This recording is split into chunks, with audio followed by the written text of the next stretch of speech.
Hey, it's me, Vicky Marie, and I believe I'm live. I'm live. Okay, right, just get myself sorted. Hey, how are you all today? I hope you've all had a good day or a good evening, because of course, depending on where you're watching from, depends what time it is. Here in Spain, it is 9 o'clock, just a couple of minutes after 9 o'clock in the evening. But I know some of you, it'd be morning time. So good morning, good evening, good afternoon, or whatever type of good anything, depending on where you are. So, yeah, thank you for being here with me to share this little chat. Thought we'd have a little chit chat about a few different things. Of course, the case that's sort of just blowing everyone's mind at the moment is this awful situation of what happened to Madeline Soto, and we're going to talk about that shortly. Nobody has been charged yet with Madeline's death. I mean, for that, any of you don't know about the case, Madeleine is a 13-year-old girl who sadly was found deceased. Her stepfather, I say stepfather, I don't know if her mother and him were actually married, but anyway, her mother's boyfriend, let's say, had already been not charged but arrested, and it was found that he had photos thought to be of Madeleine on his phone, very compromising photos. But nobody has actually been charged with Madeleine's MURDER yet. So obviously the police are building their case. And there's also, of course, Madeleine's mother in the mix, who, you know, we still don't know really whether she had anything to do with it or to what extent she knew. You know, it's become apparent that she has definitely told lies to cover up the twonk, the stepfather. But anyway, that's what we're going to look at next. We're going to start off. We're also going to, we're going to look at the Smantha Murphy case. If anything comes up while I'm on, I checked before I came on live. As far as I know, there is no news, no new news.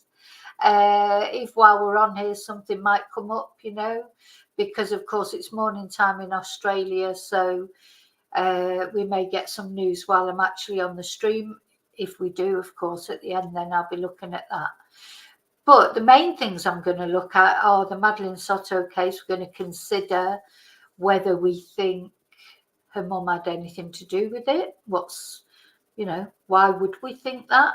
The reasons why we think that. We're also going to listen to one of Stefan, her stepfather's one of his friends.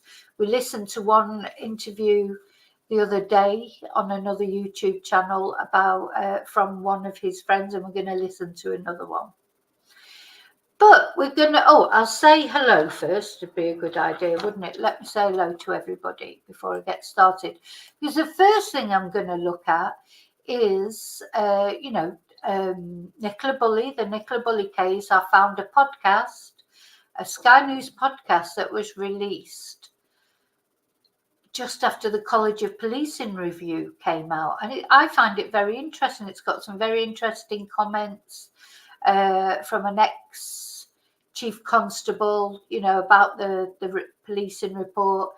It's got Martin Brunt on there talking. You know, Martin Brunt, of course, is Peter Falding's big mate.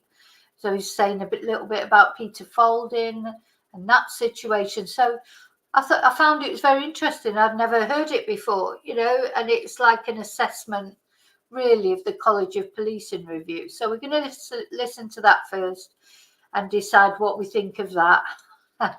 And then we're going to look at the Madeline Soto case.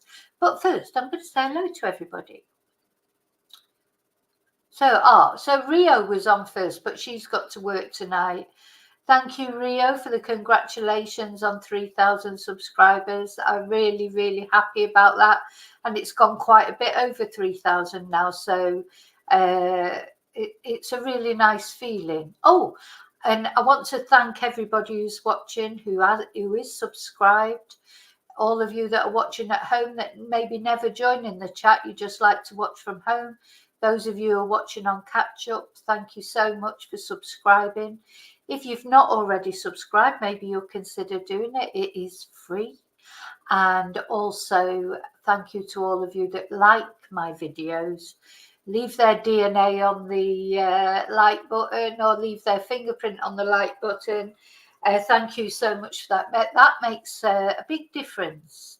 Just simply pressing the thumbs up or even the thumbs down, which reminds me, thank you to my trolley dollies. I've got a few little trolls out there, not many, but they keep watching. They keep on watching. It's really strange, isn't it? I wouldn't dream of watching somebody's videos, somebody that I didn't like. But anyway, they don't like me apparently, but they still keep on watching. So hi to all you as well. Hope you're all okay. And thank you so much for if you give me thumbs up, thumbs down, makes no difference to me. It's all interaction. And also, of course, special thank you to my members. Tomorrow's the members live, and I thought we'd do perhaps something a little bit different tomorrow. Move away from true crime, maybe do a lot of people have asked for UFOs, talking about UFOs, so maybe we'll do that tomorrow, but we do something a little bit different unless something mega comes up. So every Thursday night is members live. It's the best night of the week. Looking forward to that tomorrow, and thank you to everyone who's become members, who really, that really helps support my channel.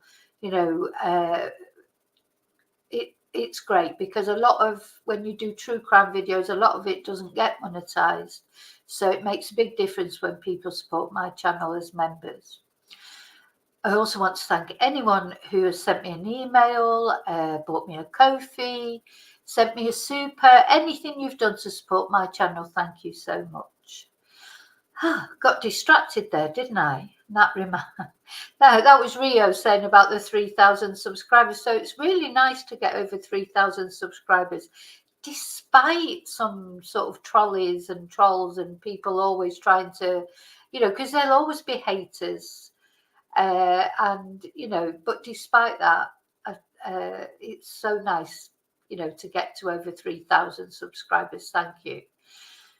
So Rio's working, basically. Yeah, you've got to earn the pennies. I understand that, Rio. We've all got to earn a living. Bills don't pay themselves, do they? We have to pay them. And she's going to catch up. You're working every evening this week. Sorry, I'm reading out a message. But anyway, I hope your work goes well, Rio. And when you're watching this, hi. Hi, Wendy. Hi, David. Exactly. The pennies come first. If you don't pay your bills, it's you've got to pay your bills, haven't you? First and foremost. Hi, Susan. Hi, Kelly. Hi, Chumba. Just going down here. Hi, Alana. Hi, Ocean. Did you get a notification this time then, Ocean? Because I know a couple of times you didn't receive a notification. Hi, Heather. Hi, Mariah. Hi, Charlie. Hi, Bridget. 7 a.m. In where Alana is, which I believe is, I can't remember if it's New Zealand or Australia. It's one or the other. Of course, Mariah's at 7 a.m. in Melbourne, so it must be Australia. All get complimenting each other. Yeah, that's it. The police making sure they've got a watertight case. The thing is, they don't have to panic, do they? They can, because unfortunately, it's not as if they're trying to save Madeleine's life. Unfortunately, she is deceased. And also because of the images on his phone, the twonk Stefan, he's already in prison, so he's not being a danger to anybody else. And the mother, so they've got time to sort of interview the mother, They've got time to look through messages I don't think the mother's under arrest, though. As far as I know, she isn't. But of course, would they even tell us that? I don't know. But they could be preparing a case against her. Or maybe the thing is, well, we're going to look at that tonight. We don't know for certain that she's involved. The jury's out as far as I'm concerned. I think she knows more than she's letting on. She is covering up for him. That is beyond a doubt. She has lied, definitely, in my eyes. But, whether she actually, is it just like ignorance is bliss, like she's perhaps known, she's just turned a blind eye because of love, of him, and yes, she should love her daughter more, but unfortunately there's quite a lot of people put their partners before their children, men and women. Unfortunately that does happen. Or is it something more sinister? I don't know.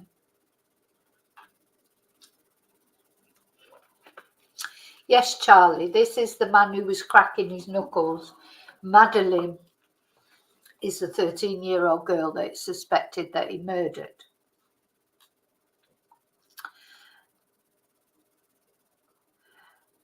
He is definitely involved, Charlie, because they've found images on his phone, probably of her, like in since she was 11. And he's been charged with sexual battery. Put it that way. Hi, Noble. Yeah, Audrey. Do you know, Ocean? The problem is you can't keep up with all these cases. Audrey, I haven't even covered Audrey's case yet. That case reminds me a lot of the Summer Wells case because, again, Audrey, unfortunately, has been found deceased, but it turns out that in the family were having some twonk living with them. Not the mother's boyfriend, but the actual the couple, her mother and father had this absolute piece of garbage living with them who you wouldn't normally let anywhere near your children, but they were letting him near there. And anyway, Audrey paid the ultimate price for that. But that's another case. I haven't even got as far as that. There's so many different cases. There's also at the moment a boy who's gone missing, an autistic boy. That's you can't keep up with all these cases, unfortunately. Okay. I think you're right, Heather. I think the trolleys do like me, really, because otherwise, why would they watch? No, I don't watch channels that I don't like. I just don't watch them. I'm not going to sit and watch a channel that I don't like. What they just like watching, waiting, see what I say or whatever. It's just really surreal. Yeah, look, we've got a few approvals there for UFOs and aliens. Yes, we'll talk about that tomorrow, I think. We'll have a break, unless we can talk about more than one thing, of course. Hi, Amethyst. Australia, yeah. Oh, is City playing tonight? I didn't realise they were. Oh, good. City are winning. There you go. The night's getting better. Hi, Julie.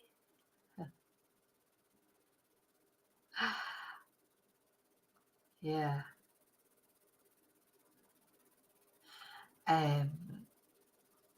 Okay.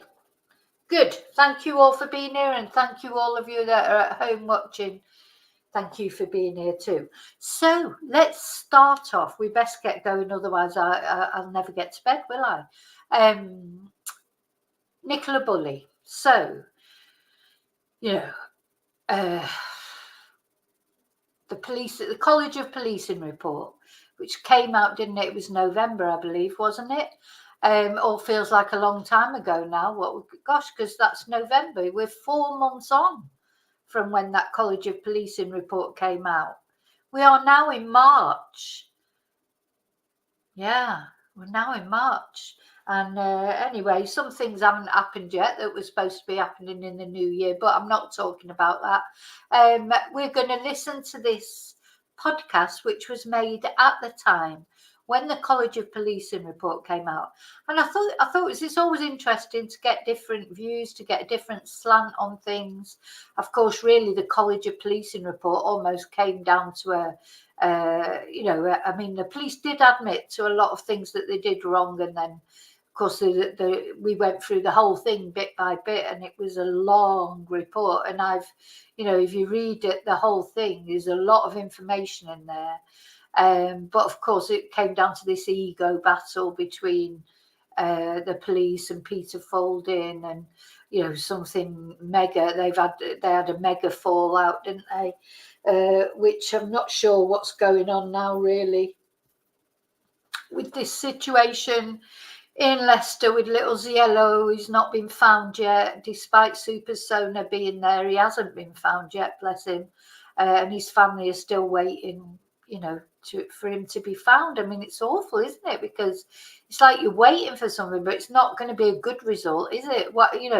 The plus thing is if you can actually bring his little body back to be buried, or what's left of it, to be honest. And so it's awful, Anyway, so it seems to have there's been a little bit of what's the word? A little bit of a sort of a bridge built between the police and Peter Folding, because due to this huge outcry that he created, the family wanted him to go there, and the police have allowed him to go there, and I expect there was lots of stringent conditions, etc. But anyway, he's there, and the more hands on deck, the better to find this little boy. But of course, it was when the College of Policing review was released that we realised that was the first time really that we knew the depth of this animosity between the police and between Peter. And of course, that was the day he came out with his sort of stunning revelation on a YouTube channel. And, that was back in November last year. So that's what we're going to listen to. Hi, Mello. Hi, Blank Faces. Hi, Annie. Well, David, the police say there is CCTV of the child falling into the river. I've also heard, I've tried not to comment on this case at all because I think it's a very sensitive subject. This is a child, a 2-year-old child. So it's very difficult to, cast any aspersions. But apparently the police said there is CCTV and they thought it was nothing more than a tragic accident. And another thing I heard was that he was on his dad's shoulders, whether something happened. Do you think his dad tripped up? So apparently there's CCTV, and that's what's decided the police that it was all a tragic accident.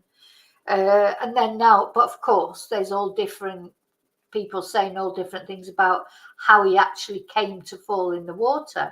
And of course, the father fell in the water as well. Funnily enough, he didn't die of cold water shock within 10 seconds. He managed to get out, but he was unable to find Jello, and he was taken to hospital, but he was fine. And then the search parties started, and they've been searching for him ever since. And I think it's the 3rd week now. So you can see when you see the scene, it's a very complex place to search because the weather conditions were terrible. The river was overflowing. They seem to be like wetlands as well. It's not just the river, it's very swampy, so it's not the sort of thing you can just glide up and down in a boat with a sonar. There's a lot of swampy areas and that, and it could be anywhere. So I think it's a very, very difficult operation and of course, 2-year-old boy's tiny, that's just, it's just heartbreaking, isn't it? And then of course so I've ended up waffling on about this, but this is the reason I haven't done a video about it, because I think it's very sensitive, because it's quite strange, because his mother's been on, updating her profile on Facebook with sort of sexy photos and things. It's like I mean, the thing is, these days, when I say she's been, I don't want to make it sound like she's been put in 100 pictures, but it was one. So I should clarify that. Just strange thing to do, really, when your son's missing. So of course it's led to a million conspiracy theories. And, who knows, maybe they're true. Like, even some people are starting to question, because I think it's because they haven't found him. So, but, it can take a long time in a river to find somebody, and especially a little boy like that. But it's a very strange situation, isn't it? So we're always hoping that, at least he'll be brought back to his family. But it doesn't look very positive otherwise, does it? Also, so I've ended up talking about this before I even start with Nicola Bulley, but also right at the beginning, they were looking for a dog walker. I don't know if they found that dog walker, because it makes, has he been snatched? Has he been found and snatched? I mean, it is, until they find him, poor little mate, it's going to be another mystery, an awful mystery, to be honest. Okay, I just want to make sure I haven't missed anyone coming in. Hi, Aileen. Thank you. Yeah, I've put it up. I had it down earlier, but it was getting on my nerves then, so I've put it up. I know, just must be awful. Yeah, they said they've got CCTV of him actually falling into the water, which is why the police say they're confident it was an accident. So we'll see. Yeah, Ocean, I know. Yeah. Anyway, let's start talking about Nicola now. So I said I wasn't going to talk about little Jello for that. It's very sensitive when it's a child like that, isn't it? To speculate about things, but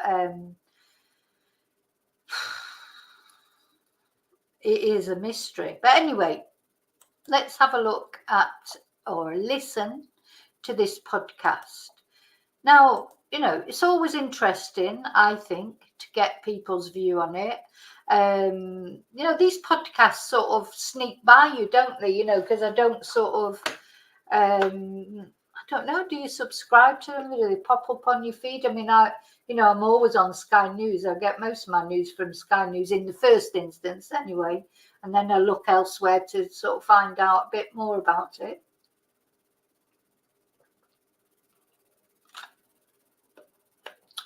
But I missed this podcast at the time when it came out. So let's have a listen to it.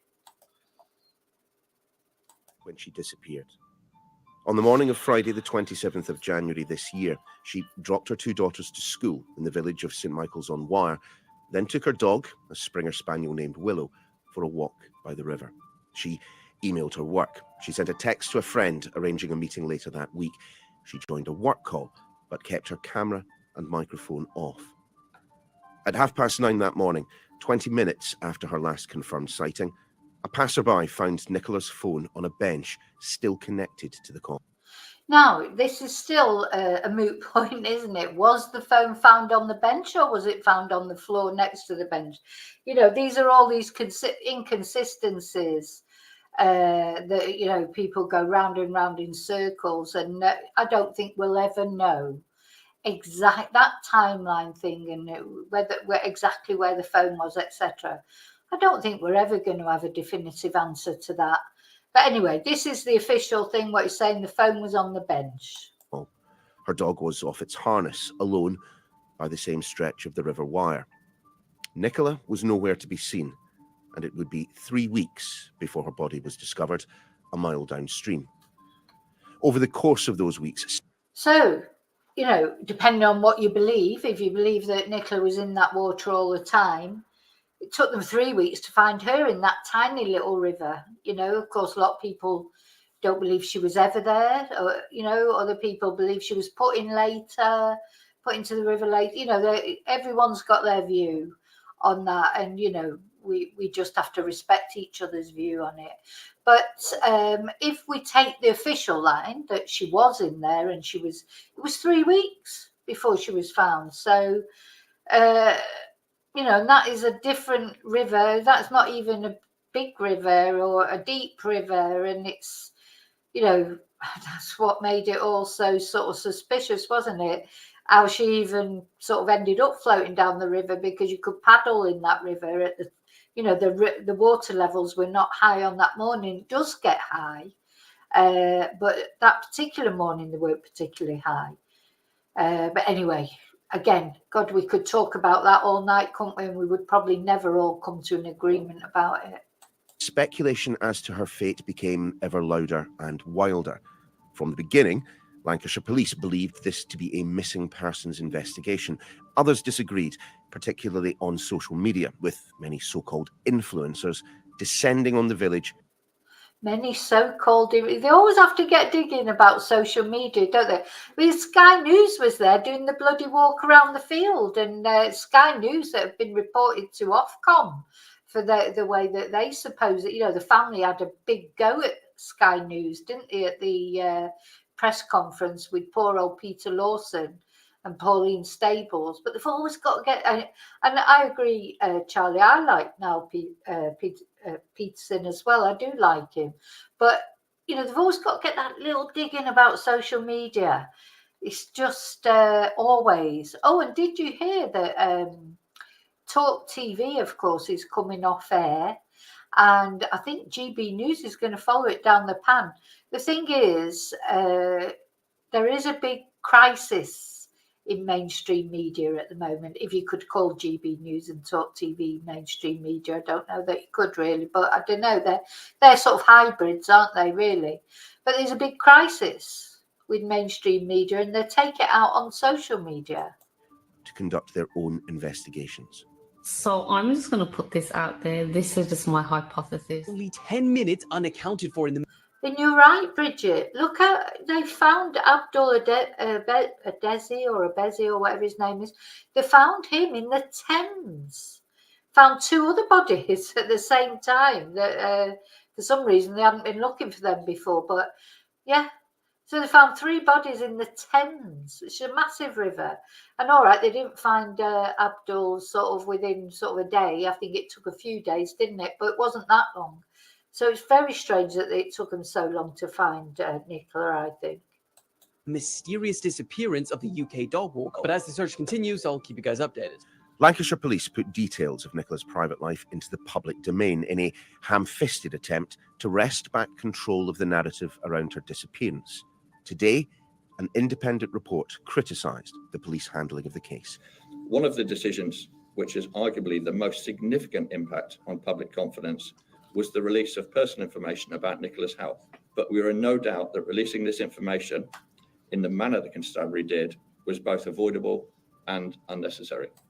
Yeah, so that was one big thing that came up in the College of Policing review, and to be fair, they did admit themselves. It was dealt with completely wrongly, wasn't it, the way they divulged her personal information. I don't know about you, but I can remember literally in that Nicola Bulley case, I can't remember ever gasping so much of, like every time I put on the news and there was something said about it, I was like, what? It was just one sort of what after another, just watching it on the news, before I even started looking into it in great detail, just like, what? It was just one sort of, oh my God, after another, wasn't it? And that's why everyone was so sort of obsessed by it or invested in it, because it did feel all wrong. It still feels all wrong. It's just the point that we're at now. I don't know what, where you can go with it. That's the thing. But it still feels wrong to me anyway. I'm Neil Patterson. Welcome to the Sky News Daily. Our crime correspondent Martin Brunt is outside the venue in Preston where the report was launched. And Martin, I suppose we should state from the outset that the investigation itself was... Hi, Simon. Hi, Amanda, Jane. So I just want to say, so now he's going to bring Martin Brunt in now. And Martin Brunt is the crime correspondent at Sky News. He's been there for donkey's years. He's a big mate of Peter Folding and Mark Williams Thomas. they're all mates. They've been like mates, for years, involved in cases and things like that. And Martin Brunt, of course, was the person. He was heavily involved as well with the Madeleine McCann case. He was the guy that went round to the that poor Brenda's house when they exposed her as being a troll on Twitter, and she ended up self-deleting because Sky News Martin Brunt turned up at her house filming her, etc. And she actually deleted herself because of it. So, that's Martin Brunt. He kept a low profile for a while. Now he's still around. He'll be their senior crime correspondent, I suppose, because, he's bobbing on a little bit like we all are. But he's still there. So they're going to bring him in now. Wasn't criticised. Yes, there is some praise at the start of the report for the investigation and the way the search Hi, Essex boys. was carried out. And that original hypothesis that Nicola had gone into the river and probably drowned was correct. But there's an awful lot of criticism in this report. It really goes downhill from then on. One of the biggest criticisms is after about 2 weeks of the investigation, police decided to release personal information about Nicola. They decided to say in a press release that she had significant. Now, he just mentioned there that they did, they praised the investigation. Well, they didn't they say they investigated well or something? We know now, don't we, that now the chief constable's gone. Everyone's gone.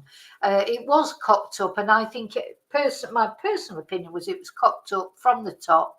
The chief constable, I don't know why, but just didn't. It was never sort of taken that seriously, was it, from the beginning? It was just assumed, that she'd gone in the river, she'd done something to. I think they thought she'd done something to herself. And then everything from then on was catch up. Now, it's interesting because I've always said that. But later on, when you hear this lady, ex-chief constable, a woman chief constable that I've not heard talking before, she says the same thing. So, that the responsibility rests with the chief constable. Well, of course, he's gone now, or he's going anyway. I think is it the end of March he goes. There'll be a new chief constable, which looks like it's going to be a woman. Alcohol issues and struggles with the menopause. Now, reporters had asked about any vulnerabilities of Nicola right at the start of this investigation. The police said, no, there's nothing. If they had told us in confidence, reporters, that there was this background, we would have better understood why police were so keen to rule out a crime. And yeah, and I think that's very important, is it? Because right in the beginning, poor Sally, hapless Sally, was asked specifically, were there any issues that, did Nicola have any issues? And she said specifically, no. So I do think it's right there what he's saying, because the media, the police, is the way they dealt with the media through this whole thing was rubbish, wasn't it, right from the start?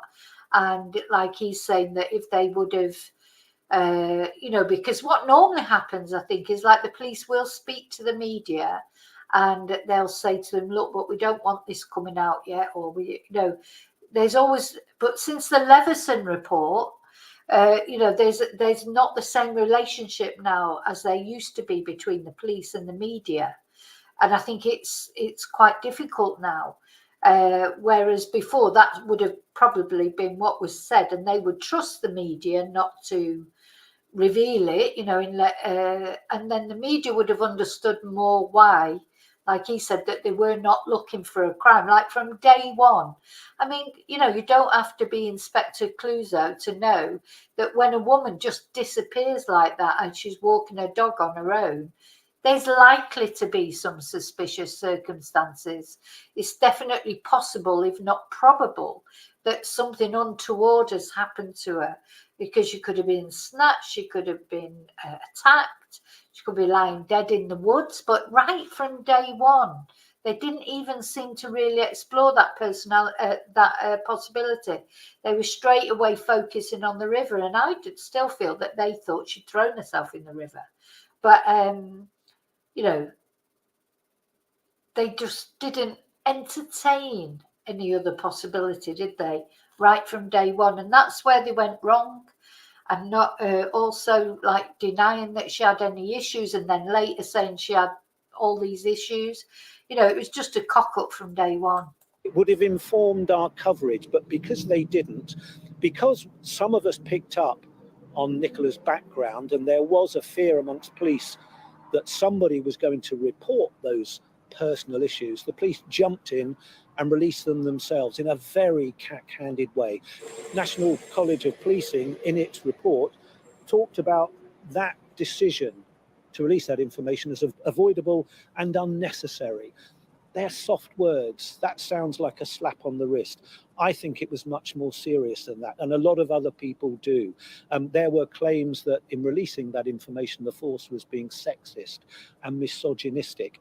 In a press conference today, the police have denied that, but I think that criticism will reverberate. I mean, Martin, I remember being in the news. Well, you know what I think? I think they definitely were being sexist and misogynistic, because if that would have been a man that had gone missing and he would have had problems with his prostate or, you know, erectile dysfunction, or he was had to take Viagra or something, that definitely would never have been released. So to release Nicola's very private and personal information at a time when she was still missing. So, you know, just the fact that they released it, to me, was like they must have thought she was no longer on this planet, because I just envisaged if she had, you know, for whatever reason decided to just run away, or and you know, she was feeling, and then imagine watching that on the TV. Your person, you know, then they didn't know what had happened to Nicola when they released that information. And they were releasing her personal information. She could have been listening to that. She could have seen that on the front page of the newspaper. You know, it was just foul, actually, to do that. It was horrible. And I'm sure they did it for a reason. You know, people are saying that it's because somebody had threatened to go to the newspapers with the story of it. And it was to sort of steal the thunder away from that, if you like, so that, you know, if they released it first, then whoever it was that was saying they was going to sell the story to the newspaper wouldn't be able to do that. And it may be true, but, you know, they didn't say that in the College of Policing review. Newsroom when that information emerged, and I remember us all kind of almost sitting up straight and paying attention, because we're simply not used to information of that nature being released in the manner in which Lancashire Police chose to do it. I mean, so explain how that would have worked. It had been the practice some years ago for when there was a sensitive investigation and there was information about a missing person, or perhaps a murder victim, or somebody else who was the subject of a police investigation, a crime. There was information that the police did not want to put out for lots of reasons, perhaps because of it was so sensitive that the family wouldn't want such information to be out in the public arena. But in the past, we've had press conferences where we've been given the basic public appeal for information, and then we've been taken aside and told, look, this is information that we want you to have because it will inform the way you report it. Now, if we'd been given that information about Nicola right at the start, we would not have used it, but it would have informed the way we reported the police investigation. What the police did, what happened was that they created this vacuum of information. So to all intents and purposes, Nicola had vanished into thin air, and it threw up all sorts of conspiracy theories, not least. So, hi Ali, hi Renee. Yeah, now the police did admit this in the College of Policing report, didn't they? That, yeah, their media relationship with the media was absolute rubbish, wasn't it? And that's how Peter Folding ended up being on the TV, you know, every 30 seconds. because, he said he was just left to it, but he perhaps should have known a little, but I'm sure he's learned his mistake from that. I honestly, when I look back at that now, because I didn't know that much about Peter Folding then, I thought he was sort of like, involved with the police and in charge of the investigation or what. That's what came over to people who were watching it, because he was just never off the telly talking about it and giving his opinion that she definitely wasn't in the water, of course, over and over again, which of course now he's saying she was in the water, but he still hasn't had his images verified or shown any evidence whatsoever. I don't think we'll ever see any evidence unless it pops up in years to come in one of his books, and to be honest, I'm at a stage where I wouldn't believe his evidence now, because I know that he's when he showed it to one of the other YouTubers, they said that he'd enhanced the images. So those images they're not, who knows when you see them if they're the original images or not. So personally as well, I don't think it makes any difference, really. I don't see that it makes any difference. But anyway, Martin, his mate, does mention it in this podcast. Suggestions that her partner Paul Ansell was in some way responsible for her disappearance. I mean, this is written out in the report today. All of that, we believe, could have been avoided. And of course, there is an absence of detail when there is merely speculation and very little of it, in fact, informed speculation. Others will fill that space with their own thoughts, and so it proved. I mean, the amount of interest in this story that came from social media. Yep, there were 500 media calls going into the press office, but there were 75,000 social comments. 75,000 social comments.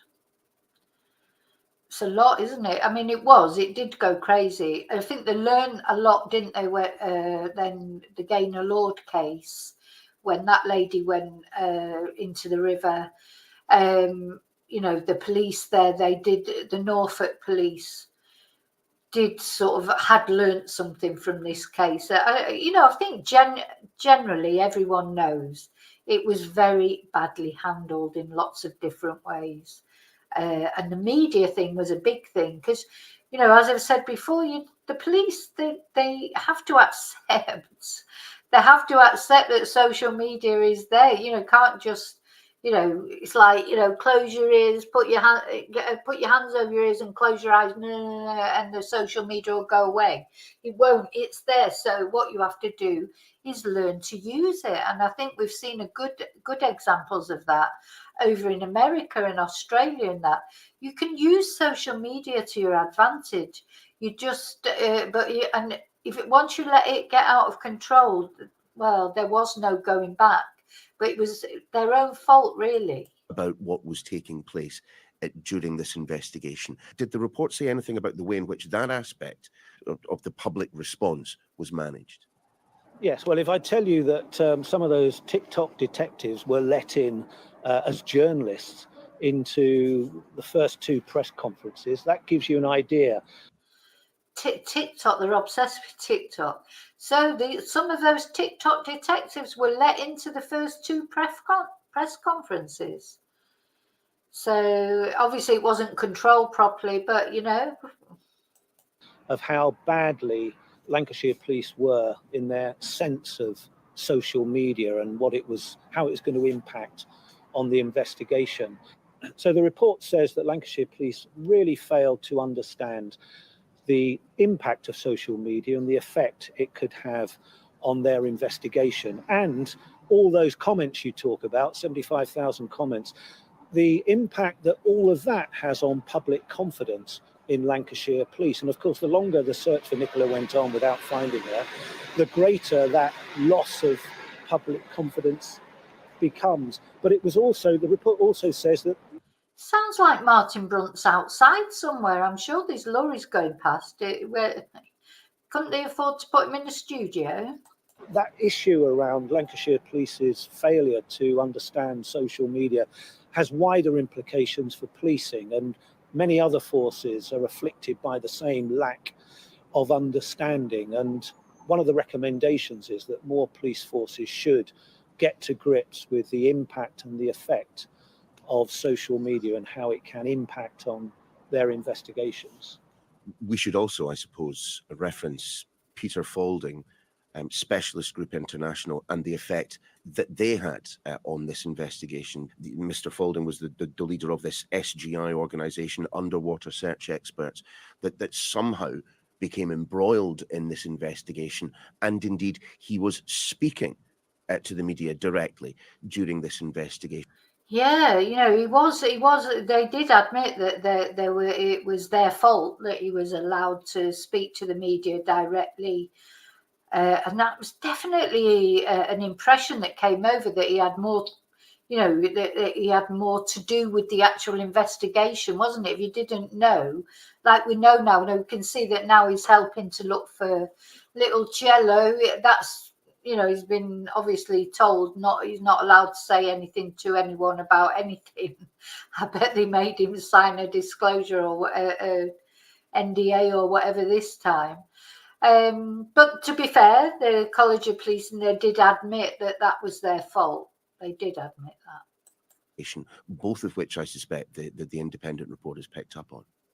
I can tell you exactly how he got embroiled in it, Neil, because I recommended him to the family. I've known Peter for a long time, and I've reported on him in a number of very high... Hang on.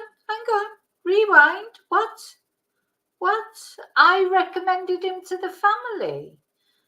What? Where did that come from?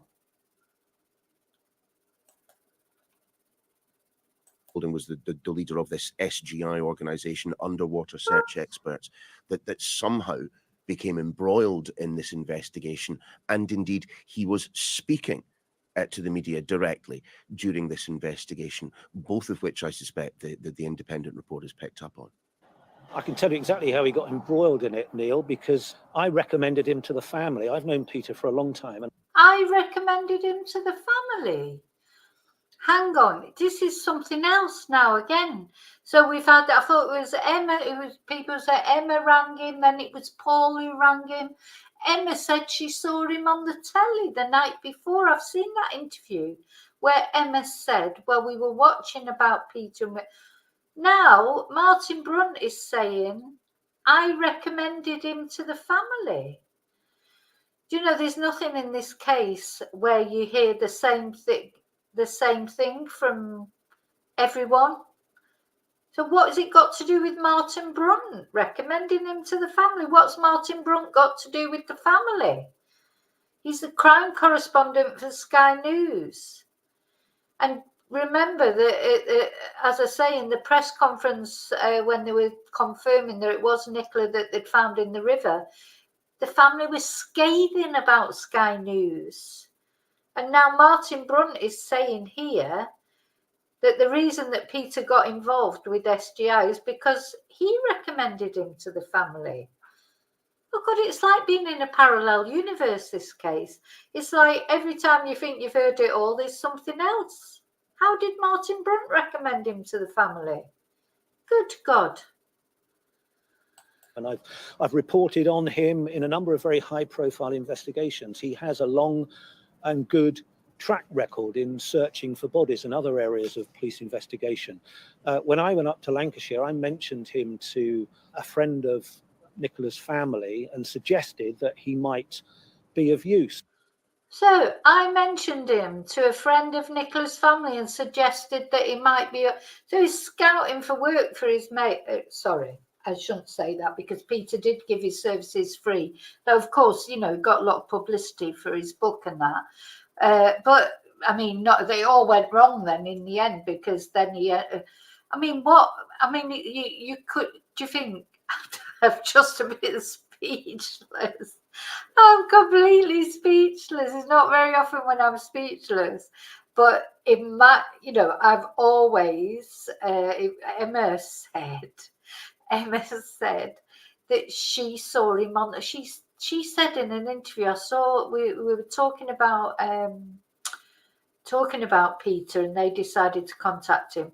Anyway, so now Martin Brunt is saying he's the reason that Peter and SGI went down there, that he recommended him because he's known him so long, because they are mates. They're like Bezzy mates. They are, with Mark Williams, Thomas, he's recommended Peter to a friend of Nicola's family, which I would imagine would be Emma, but who knows, and suggested he might be of use. Oh my God. Do you know, I haven't listened to all of this podcast. I'm glad I'm playing this because when I found the podcast, I just sort of listened to it like I was listening to little bits here and there just to see if it'd be interesting or not. And to be honest, the thing that interested me the most, more than what he's saying here, because I didn't listen to all this, was what the ex-chief constable says at the end, you know, and I just thought, oh, that'd be interesting. But now, I'm glad that I'm listening to every bit now. And they contacted him, and they were at that point, a week on, very frustrated at the police's lack of success in finding Nicola. So they brought him in, and the police acknowledged that if they'd refused to let him help, they would have perhaps looked as though they were being a bit obstructive, particularly as they hadn't. Yeah, and this is what's happened with Ciello's case, because, you know, I don't want to, but this sort of the SGI and Peter Folding saying, oh, well, we can't just go there. So then there's that, like, all these people going straight to, you know, his fanboys, like, and girls, you know, going to the family and causing more stress to the family. You know, as if Peter's going to swoop in like some super sonar and pluck their boy out of the river, which of course hasn't happened. You know, there's this sense of undermining the police, really. The police know what they're doing as far as searching is concerned. There are other, you know, they were using other agencies and that. But I agree that the more the merrier, and it's, you know, it's good that Peter's gone and helped, his SGI's gone to help, but they still haven't found Ciello. So, you know, it just shows you what a difficult thing, you know, it's not because the police were incompetent in not finding him. It's difficult to find him.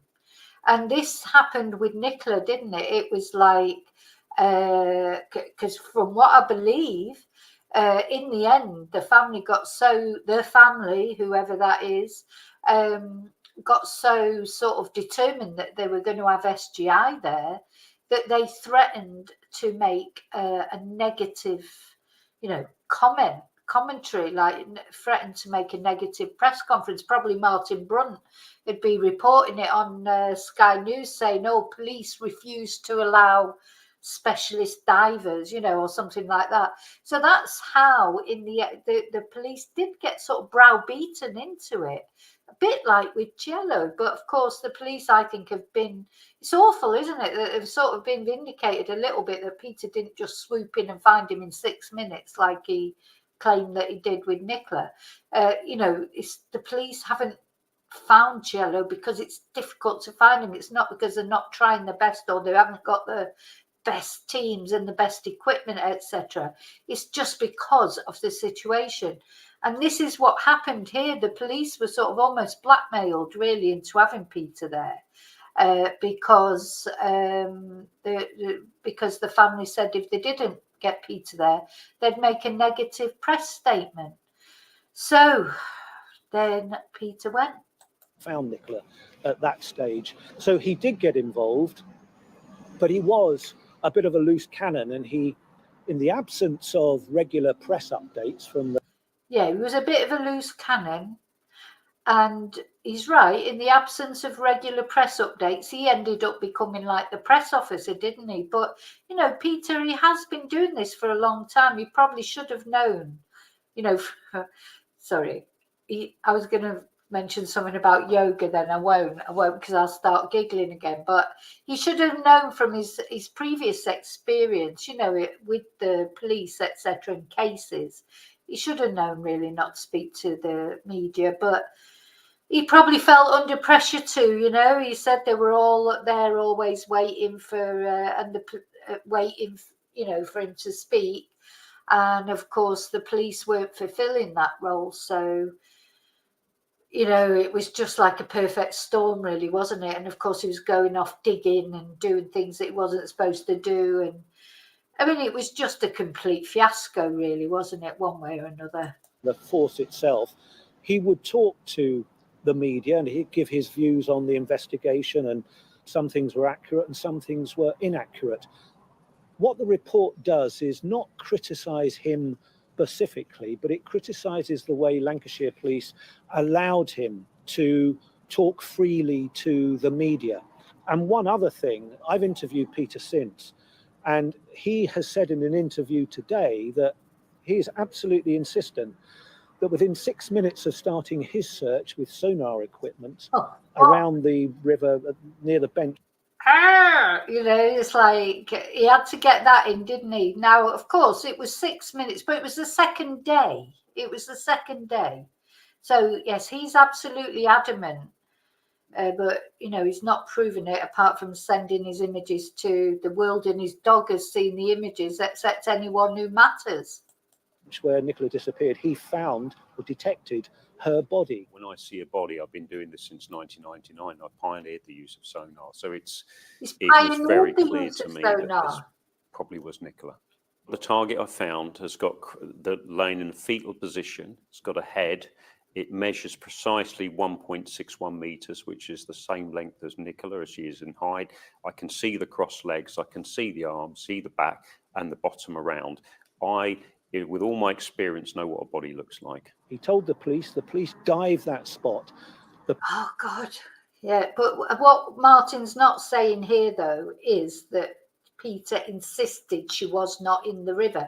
And actually, because people took Peter's word as gospel, including me, that's where a lot of the conspiracy theories sort of broadened, lengthened, got worse, because everyone believed Peter when he said she was categorically not in the river.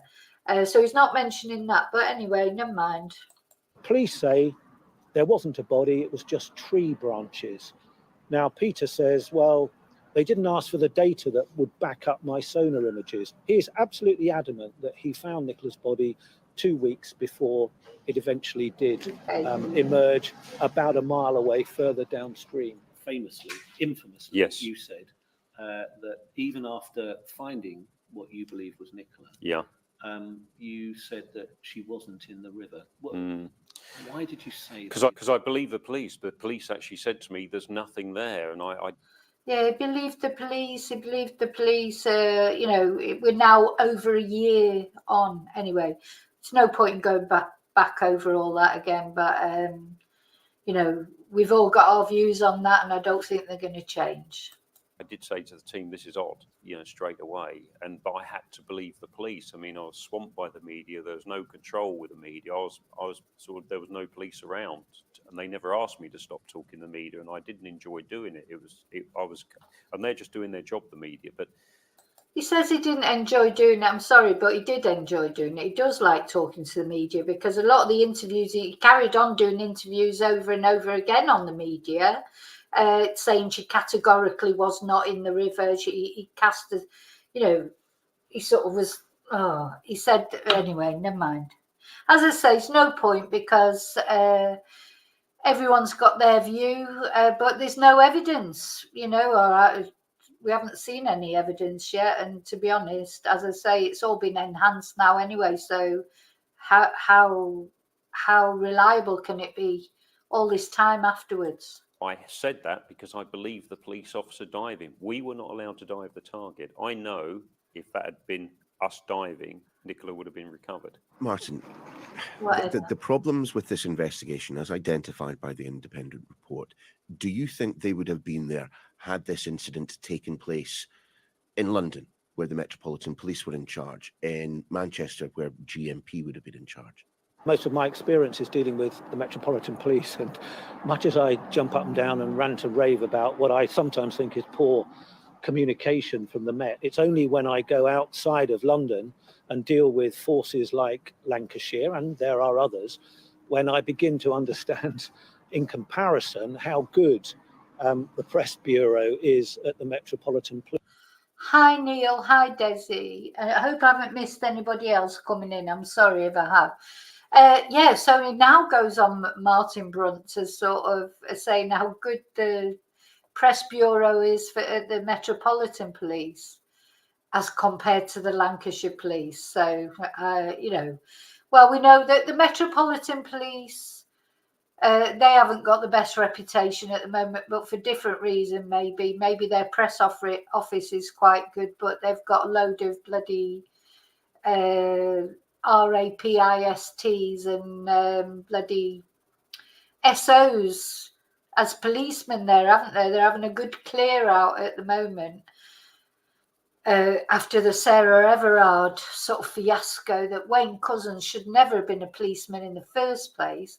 And although, you know, none of this is ever going to bring Sarah back to her family, but hopefully lessons learned, you know, it's that old phrase, isn't it? So from what Martin's saying, and he would know because he's dealt with cases for years, hasn't he? I suppose he's saying that the Metropolitan Police Press Bureau is much better, and even Manchester Police is better, but the Lancashire Police, they're not. So that's better, you know. And I think, you know, we all know that they were pretty crap, weren't they? Really, they did deal with it all pretty rubbish. Police, I don't believe this would have got out of hand if this had been a Metropolitan Police investigation in the same way that it did with Lancashire Police. For lots of reasons, I think there's a much more grown-up attitude at the Metropolitan Police about dealing with the media, giving us off-camera briefings. It's not perfect, and it's not like it was, but I think things would have been very different. But the upshot is, and let's be positive about this, I think what's emerged... How did you hear there? He said it's not perfect, but it's not like it was. You know, I think this is what Peter mentioned, wasn't it? He wants to sit down in a room, you know, and all talk about it, like, but he doesn't want a new investigation. He's not interested in anything coming out about Nicola or whatever. He wants them all to sit in a room and talk like they used to. And he's sort of referring to that because since the Leveson inquiry, the relationship with the police has been different. The relationship between the police and the press and all the phone hacking scandals and this, that and the other. And it has changed the relationship between the police and the press. And I don't think that's ever going to go back to as it was. And it probably wasn't really good, you know, to have, you know, it resulted in, you know, the Millie Dowler phone hacking and Piers Morgan and, you know, all the awful things that happened. We don't want those to happen again. But I suppose it's a question, maybe it's gone too much the other way now. They need to find somewhere in the middle that works for the police and works for the media. And that's, I suppose, where, you know, they need to go now. Now is because of the bad way Lancashire Police handled their media relations, that there's going to be a sea change, or at least there's the impetus for a sea change between journalists and police. That fracture began after the Leveson inquiry, when Lord Leveson ruled that police officers often got too close to journalists. So that led to the draw. Yeah, so that Lord Leveson decided that police and journalists were too chummy, and they were. But this is what Peter Falding wants back, isn't it? That's what he wants back. That's what probably Martin Brunt does, and all. Because at the end of the day, not so much Peter, but Martin Brunt, he's a journalist. So he's a reporter. He wants the story, you know, report. That's their job. Their job is to get a good story and get it out there. You know, that is their job. You know, you can't say, oh, what they're supposed to do, just sort of sit in the car and not go out and interview anybody, or what. That is their job, to interview people, to report on things that are in the news, etc. So I don't know. So the answer is the police, maybe, and hopefully they have learned from that. They certainly seem to learn from it as far as the Gaynor Lord case was concerned. And I think the police have been better with the Cielo situation. They've been given updates where there are updates. There just haven't been any, have they, for a couple of days? I suppose they just think, how many times can they go out and just say the same thing? We're still looking, but, you know, and I don't know if SGI are still there or not. I just have no idea. But it's a very difficult situation, isn't it, to give out, the police have got to be distant, they've got to be professional, but they've got to control the narrative. That's what they've got to do, in the sense of what the information that they can give out, they've got to give it out, because they've got to, because at the end of the day, when people, especially in a case like this, I mean, probably a lot of the time, people don't take that much notice of what's going on. But every now and again, you get a case that's like massive, like this, and that's when you've really got to step in and take control of it. Drawbridge went up, the shutters came down, and it became very difficult to talk to police officers or police press officers. They all found an excuse to withdraw from us in a way, which was terrible if you're a crime reporter. But I think at least there's the impetus now for that to change. It's come, ironically, from the National College of Policing, which, as I said, I believe was beginning to treat us journalists as a threat rather than an asset. But maybe the pendulum is going to swing back, not so much in our favour, but in the favour of more open relationships. Don't you get this feeling that, and I felt it with Peter as well, and with Mark Williams-Thomas, etc. I mean, where's Mark Williams-Thomas going to go when he can't go on Talk TV or GB News or whatever? But there's this real almost a resentment because of the way the police are now, as compared to what it used to be. All the all boys together, didn't it? All sat in the room, like Peter said, all smoke-filled rooms and all chums, and it's not now. So these sort of old school type people like Martin Brunt and Mark Williams-Thomas and Peter and that have been around for years and sort of used to a different way of working, they're finding that difficult, and they're going to find it difficult when new blood comes in now, because in Lancashire Police they've got rid of all the old ones. When I say old, they're not old really, but old. All the 50 pluses have gone, and they'll be bringing in some new blood, and it's a different world now. I think it's a different world, and maybe it's never going to go back. Unfortunately for Peter and Mark and Martin, it's never going to go back to as it was. And that can only contribute to this terrible confidence problem, public confidence problem in policing. It's rock bottom. I think it can only improve. And that may be a direct result of this report into the Nicola Bulley investigation. Martin, thank you. In just a moment, we'll reflect further on those inquiry findings with a former chief constable who herself handled a very high-profile investigation, that of Raoul Moat. Back soon. Oh, Raoul Moat. So this lady that we're going to listen to in a minute, she dealt with the high-profile investigation into Raoul Moat. And that, of course, that was a difficult case as well to, because he was, a lot of people still, thought of him as some sort of hero or whatever. And, oh God, listen, if we start hearing banging tonight, because every time I talk about Raoul Moat, the last time, he was like, oh my God, I swear he was visiting me. So, we're going to hear this lady talk. She's very interesting, I think. Back in the summer of 2010, a manhunt took place across... Oh, by the way, hi, Selena. Did I say hi, Selena? I can't remember. Tyne and Wear and Northumberland. After killing one person and injuring two others, Raoul Moat went on the run, living wild for almost a week. The local community was terrorised. The world was, for want of a better word, enthralled, glued to the twists and turns of a search that ultimately ended with Moat turning the gun on himself. Yeah, it was very sad. It just, the whole situation was sad, and it resulted in... Anyway, I have done a video about Raoul Moat. I'll try and remember to link it in the description. I'd forgotten that it was a week that he was on the loose. I mean, a whole week.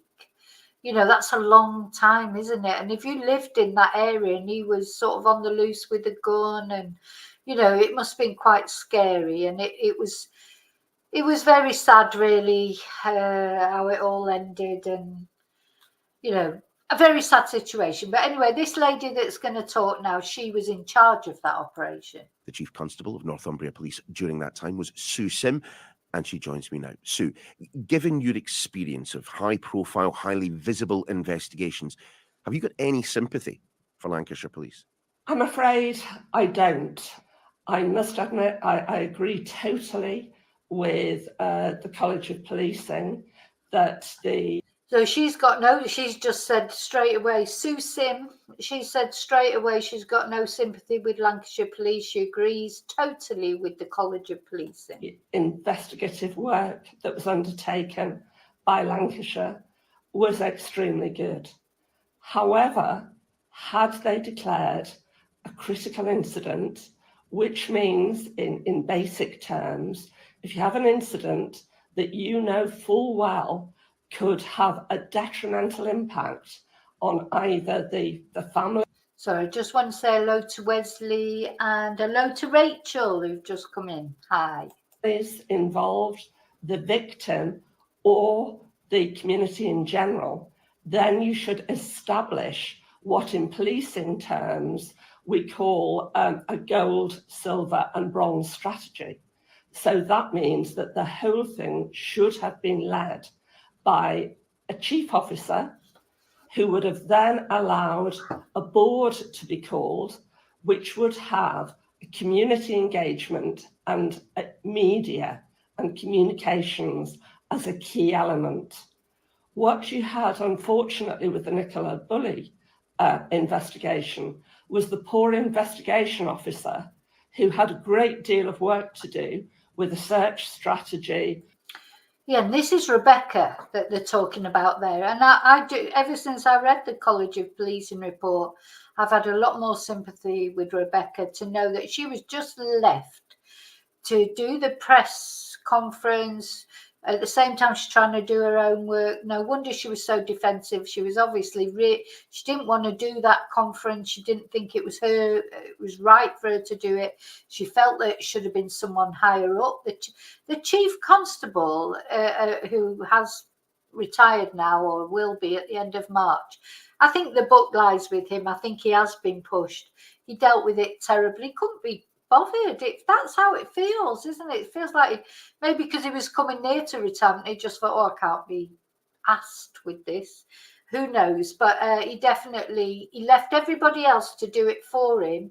Poor Peter Lawson died of stress probably after it all. Rebecca is retired now anyway, but you could see that she was just not happy bunny at all during that press conference that she did with Peter. And like this lady is saying this, she's an ex-chief constable. She knows, and she's saying that the chief constable should have dealt with it. With all the things involved around the investigation, they had to do all the communication as well. This is not just an issue for Lancashire Police. This is a critical issue for policing in general, because they didn't grasp the narrative from a very, very early stage. It allowed yourselves, the media, to fill the void, and more importantly, it allowed social media to fill the void, and Lancashire never got that back. But the things that you are talking about are no small failures, are they? Lack of support for the family, the information vacuum into which speculation emerges. Yeah, and there was the thing about the family liaison officers were not trained properly and things like that. They didn't support the family properly. And maybe, that's why Paul, whatever you think of Paul or don't think of him, he was sort of left like a bit of a loose cannon as well to say things. And it was dealt with terribly. You can see this woman, she knows, and she's saying it in no uncertain terms. Information vacuums, not looking after the family. Do you think it was with because I felt with the Lancashire Police, looking at some of because I watched a couple of videos about, from before the Nicola Bulley case that they put out on their social media pages, on their Facebook, etc. The Christmas, there was Sally Riley talking, and I don't think they'd ever dealt with anything like this. So I think it just totally, looking at they'd never maybe dealt with anything of this magnitude. I mean, they deal with a lot of crime, obviously, in that, but nothing like this. This sort of, and the international attention that it got. Do you think it just totally took them by surprise? Was this then, in your view, a consequence of a lack of leadership at Lancashire Police? I think they just didn't realise how big this story was going to be.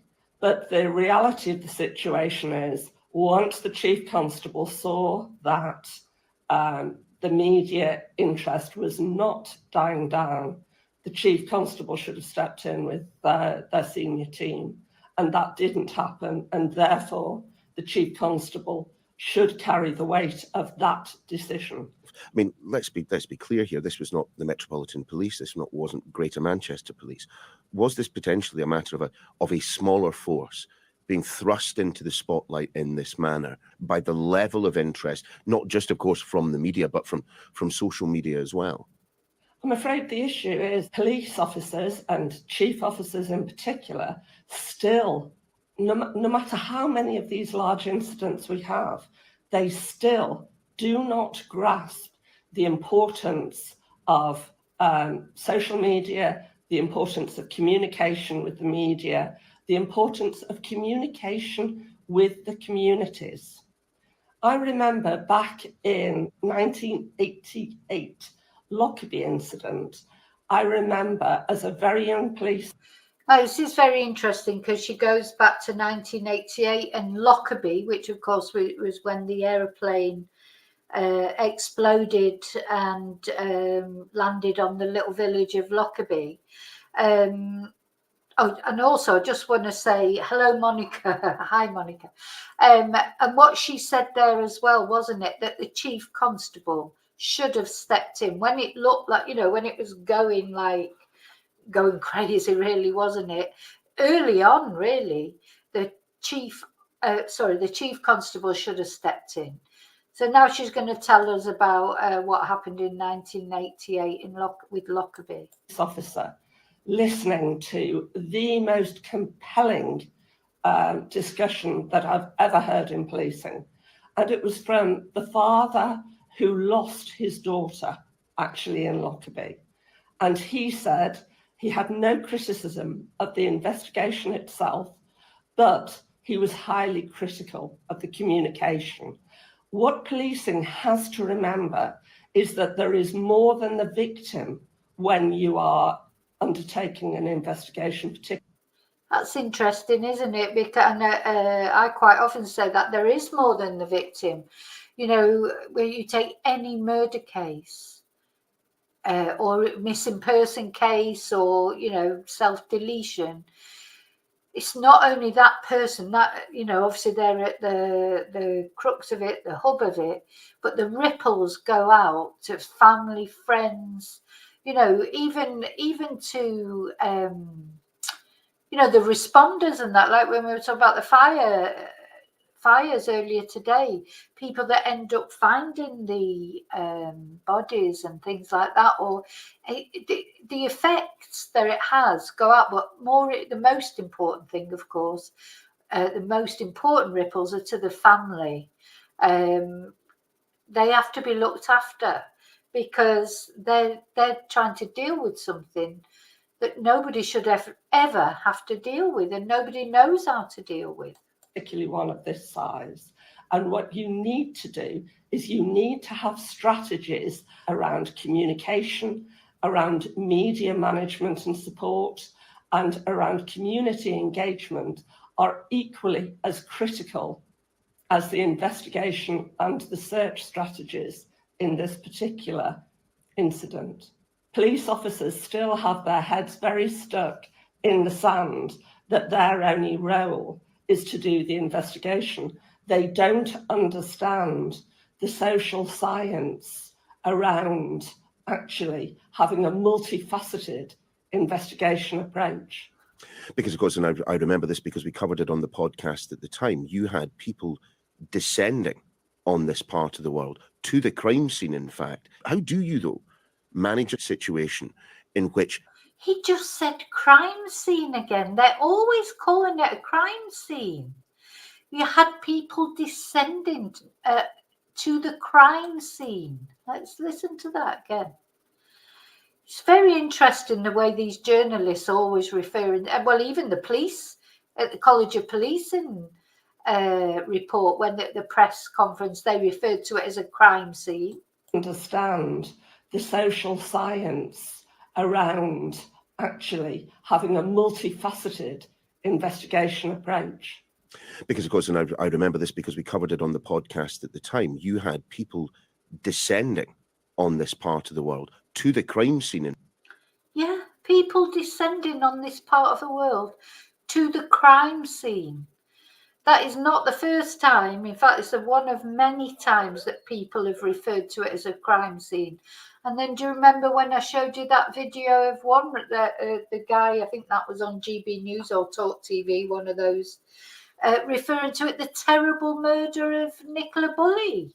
You know, it makes you wonder, you know, do they know more than we do? Is it accepted that maybe there was more to it, but it's just that it can't be proved? So, you know, they're not going any further. I don't know, but crime scene, there you go. It's always referred to as the crime scene. But it wasn't a crime scene. It was an accident, apparently. Strange, isn't it? In fact, how do you, though, manage a situation in which the internet descends on a town to conduct its own investigations? You will always get people looking to social media for the conspiracy theories and everything else. But if the mainstream media is fully briefed into the operations, then what you have is people have the opportunity to actually read what is really going on. I had an absolutely superb media and communications manager who worked with me. She was a director of communications, and she was highly complimented by the media after the Moat incident concluded, because she kept everybody briefed. And believe me, it's quite difficult to be told as a chief constable when you are naturally reserved in relation to dealing with the press, that you have to go and sit in front of them every day. You have to conduct briefings with them. You have to be spending the majority of your time as the chief with briefing the communities and the media. But that is the way that 21st century policing needs to manage critical incidents. Sue, thank you. And that's your lot for this edition of the Sky News Daily. Well, I think Sue was very interesting. She gave us a very good insight there. You just wish, you know, somebody decent would have been in charge of Nicola's case. Maybe there'd be a different outcome. There'd be, you know, it was just a total... quite often I just think everyone let Nicola down. You know, just... very sad, very sad. But another interesting thing, of course, that came out of that was Martin Brunt. Martin Brunt saying that he was the one that introduced SGI to the family, where we'd always been told that it was Nicola. Oh, hi, Rainbow Raven. Thank you so much for becoming a member. Thank you. It's just popped up on my screen. Sorry, that's my fault. I didn't see it before, but thank you for that. Thank you for becoming a member. Yeah, that's a bit of a... So where's the truth then? So we've heard that it was Paul who contacted Peter Falding. It was Emma that contacted Peter Falding. Now it turns out it was Martin Brunt that recommended Peter Falding. You know, I've never heard that before, ever. That's the first time. And you know, I know a lot about the Nicola Bulley case. I've been watching everything, following everything, and that's the first time I've ever heard that it was Martin Brunt who contacted us, who recommended SGI. So I thought that, I hope I thought that podcast was very, very interesting. We got a lot of insights from that. I mean, it doesn't, you know, I don't know where things are going to go with Nicola Bulley. It may go nowhere. That could be the end of it, the end of investigations. You know, at the end of the day, we've had the inquest, the verdict was given, the family's happy with it, even if nobody else is, but the family are, and that's the most important thing, I suppose. So it's difficult to know where you can take it after that, really. But anyway, we'll see. Okay, Jim. Hi, Jim. No, you're not a member anymore. You only get it for a month, the free membership. You need to join. You need to join. Yeah. Yeah. Come on, Jim. It's about time you joined yourself, isn't it? Come on. So I think your membership must have finished, Jim, now. Must have finished. He's good. Yeah, he's good. Well, he's won 2 memberships so far. So he's going for a third one. Okay, so an interesting podcast, I think. So I'm glad I found that. I'm always looking out for anything, you know, that we've not seen about Nicola Bulley, etc. So, you know, as you know, if I find anything, and I'm still doing this docu-series, I want to do like a series, and it's just all in my head. It's just a question of time, really, sorting it out and that. But okay, so now what we're going to look at now, we're going to look at this awful case in America of poor little Madeleine. We've got, you know, we're going to have a look and see if, what can I say? Is this, the jury's out on the mother, isn't it? It's like Madeleine's mum. I think it's pretty clear that she covered up for the twonk for whatever reason. But is there more to it? Is Madeleine's mum complicit in a more sinister way as well? Somebody even suggested maybe it was Madeleine's mum who did it if she found out what was going on and she lost her temper. But I don't personally think that. I think he did it. I think 100% he did it. And I think he probably did it because she probably turned him down. It was a birthday, wasn't it? And she probably for the first time said to him no, and he's got angry. That's personally what I think, but who knows what will come out in the wash, if you like. And one thing that I was thinking about today, do you know, in his interview, well, we're going to see a little bit of his interview again with the things we're going to look at. He had a woolly hat on, didn't he? But he was inside the house. So I wonder if he had scratches. You know, we've seen people in big woolly hats before. You know, does it mean that someone's got a bruise or a scratch? Why did he have a great big woolly hat on in the house? So anyway, let's have a look at this first video. So for those of you who don't know, this is about Madeline Soto, who unfortunately was found no longer, you know, her body was found. And it turns out that her mother's boyfriend has probably been abusing her for years, and probably it's him who's killed her. But nobody has been charged yet, as far as I know, unless something's happened, you know, while I've actually been live. Up to the point of going live, nobody has been charged with Madeleine's murder. But somebody's murdered her. In fact, I don't know if they've released the autopsy. You know, we don't know her cause of death yet.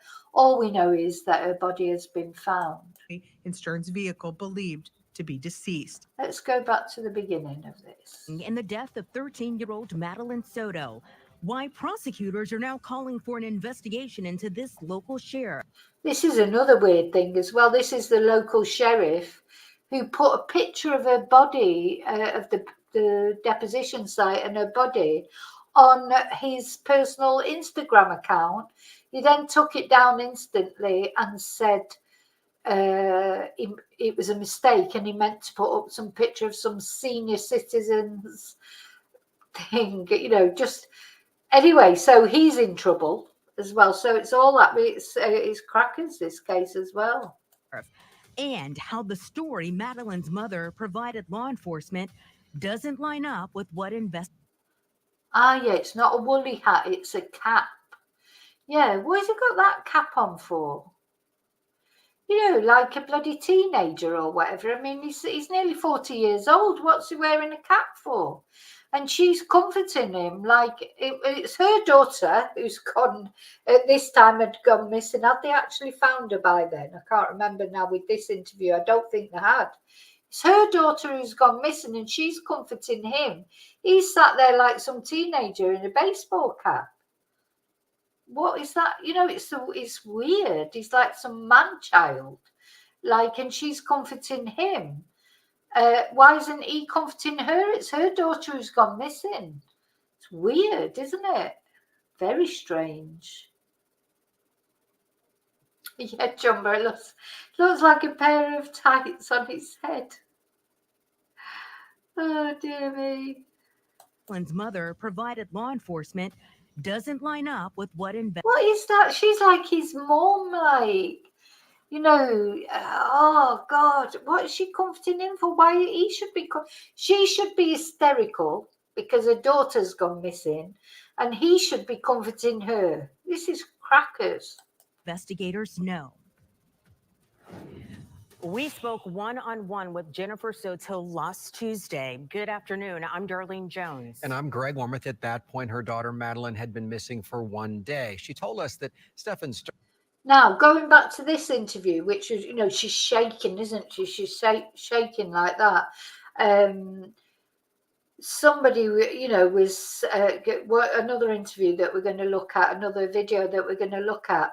One of his friends said that she's on a lot of medication.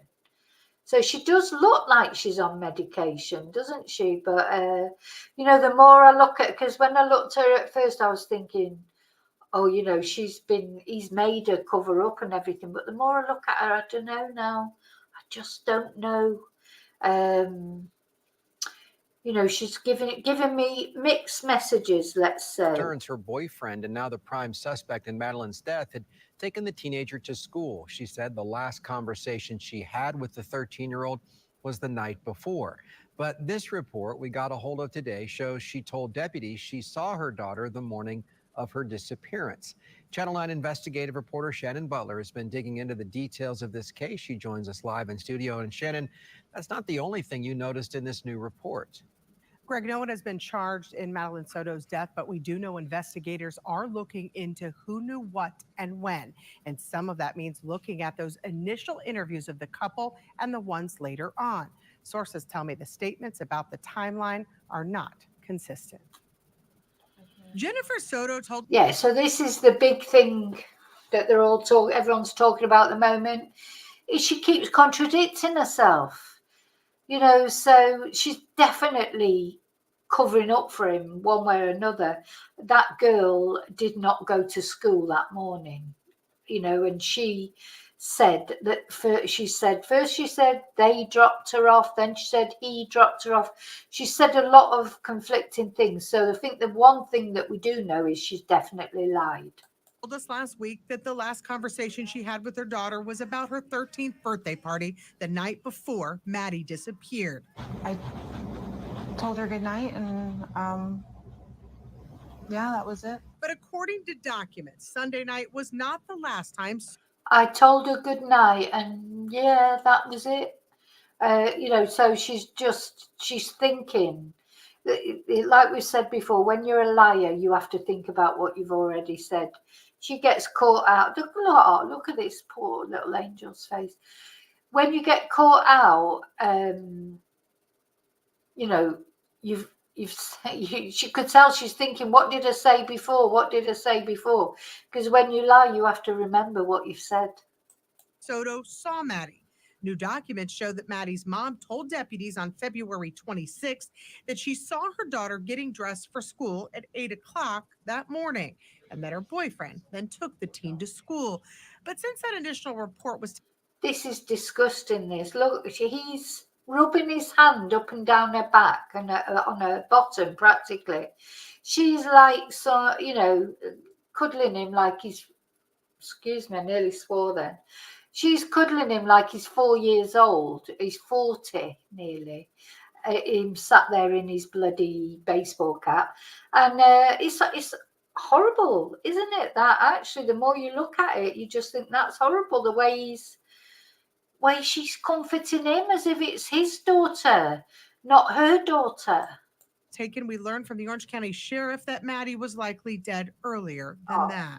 Our detectives have determined that Madeleine was never dropped off. Instead, we believe she was already dead at the time and that Stephen Stearns moved her body in the early morning hours on that day. Channel 9 has been going through statements from Stephen Stearns and Soto trying to piece together what happened in the last few hours of the little girl's life, starting with our interview of the couple.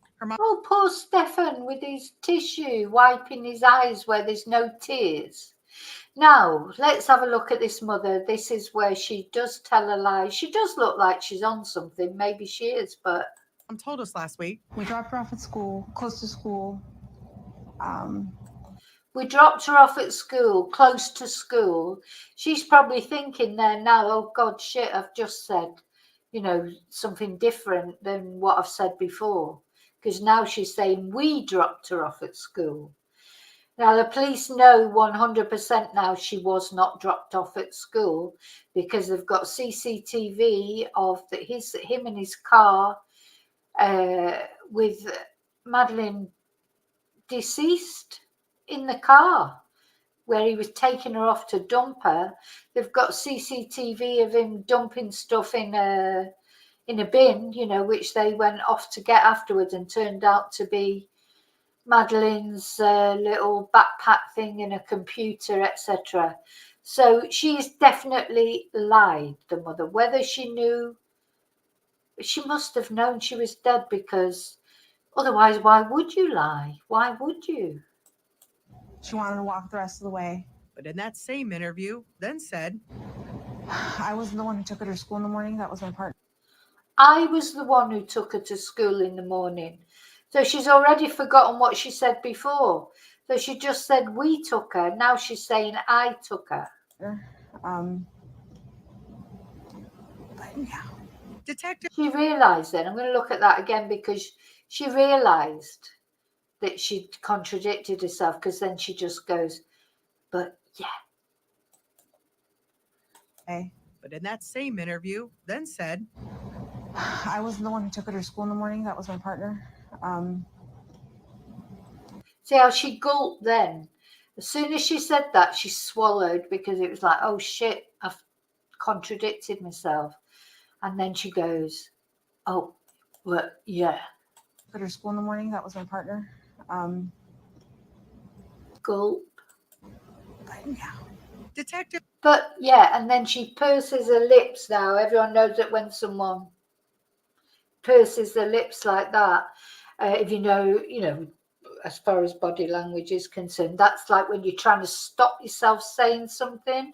It's like, better not say any more, better not say any more. Because she knows she's just contradicted herself. So it's just starting to look more and more that she was involved, and it's so sad, so depressing. It's bad enough, him, but the mother, it just makes you, it's just heartbreaking. This little girl had nobody. Her mother's sticking up for that twonk. Detectives believe Maddie was likely dead early Monday morning because a video timeline shows Maddie's belongings being dumped in a dumpster at 7:35 by Stearns. At 8:19, Sheriff Mina said video shows Maddie in Stearns' vehicle believed to be deceased. Since then, the case has moved to Kissimmee Police, and sources tell us that Soto has been interviewed multiple times by detectives at 2. She's like, oh, I don't know what that is, that sort of shaking. She's making herself. She's probably thinking, how the hell did all this happen? Where did we get here? How did we get here? Who knows what she's thinking? Who knows? But she doesn't seem to be sort of worrying about her daughter, does she? agencies and that they are looking closely at all the You're statements more worried she's about him? made. But officially, Kissimmee police won't comment.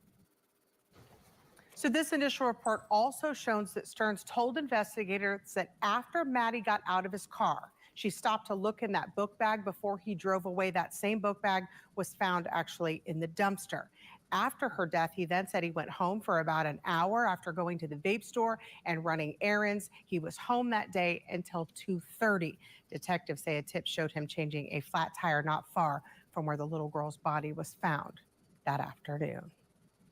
All right, Shannon, it is starting to piece together. Thank you. We also spoke to suspect Stephen Stearns before he was arrested. He also told us he dropped off Madeline for school the morning of her disappearance.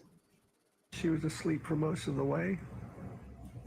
Told her have a good day at school. Yeah, do you think he's got some scratches or something? Because, yeah, why has he got that cap on? Because you don't see him wearing that on other pictures. You know, when you go on like Google to Google him and you look at photos of him and that, I don't know if I've seen him wearing a cap on any other pictures. So why is he wearing a cap there? Just makes you wonder, maybe he has got a scratch or something. School when she got out, I love her. She said, thanks, love you too. That was it. Again, law enforcement believes Stearns never drove Madeline to school and that she was already dead that morning. Greg, also breaking this afternoon, the state attorney's office says it's asking the Florida Department of Law Enforcement to investigate how and why a photo that appeared to be a body in the woods was posted to the Osceola County Sheriff's personal Instagram page. The photo was posted less than 24 hours after. Yeah, this guy's made a massive mistake. And the thing is, he's up for re-election apparently this year. So, of course, his rival is jumping on this. After investigators found Madeline Soto's body, Sheriff Marcos Lopez, you see here, said he accidentally posted the image when sharing a post of himself visiting a senior citizens area. The sheriff's office has not said why the sheriff had the photo or who took it. Developments continue to come out in this tragic story in our community. For Eyewitness News at 5, we'll show you the impact Madeline's death has had on our entire. Okay, so hi DMV. So that's one video I wanted to show you. Let's have a look at the next one. Yeah. Now, this is Court TV. This is a very, I think, an interesting interview that he does with this lady. Let's have a look.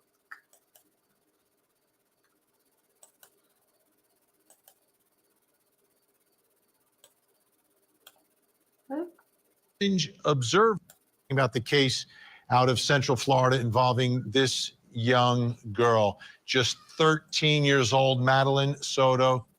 Here on Closing Arguments, this hour we're going in depth into one of the big investigations that is taking place right now, perhaps the biggest in the nation, criminal investigations. We're talking about the case out of Central Florida involving this young girl, just 13 years old, Madeline Soto, had just celebrated her 13th birthday and then went missing on February 26th. Her birthday was on the 22nd. They had a celebration on the 25th. And this hour, we're going to go through three things that I want to take a look at. And I want to begin with an accidental release that happened. And this was a little bit disturbing, surprising, and not welcomed, I don't think, by the public in what happened here. It involves a crime scene photo. This is from reporting from Fox 35, a statement made by the sheriff. This is what the sheriff said. A post was made on social media about a community event for seniors. In the post, an investigative photo was accidentally included. The photo was immediately removed.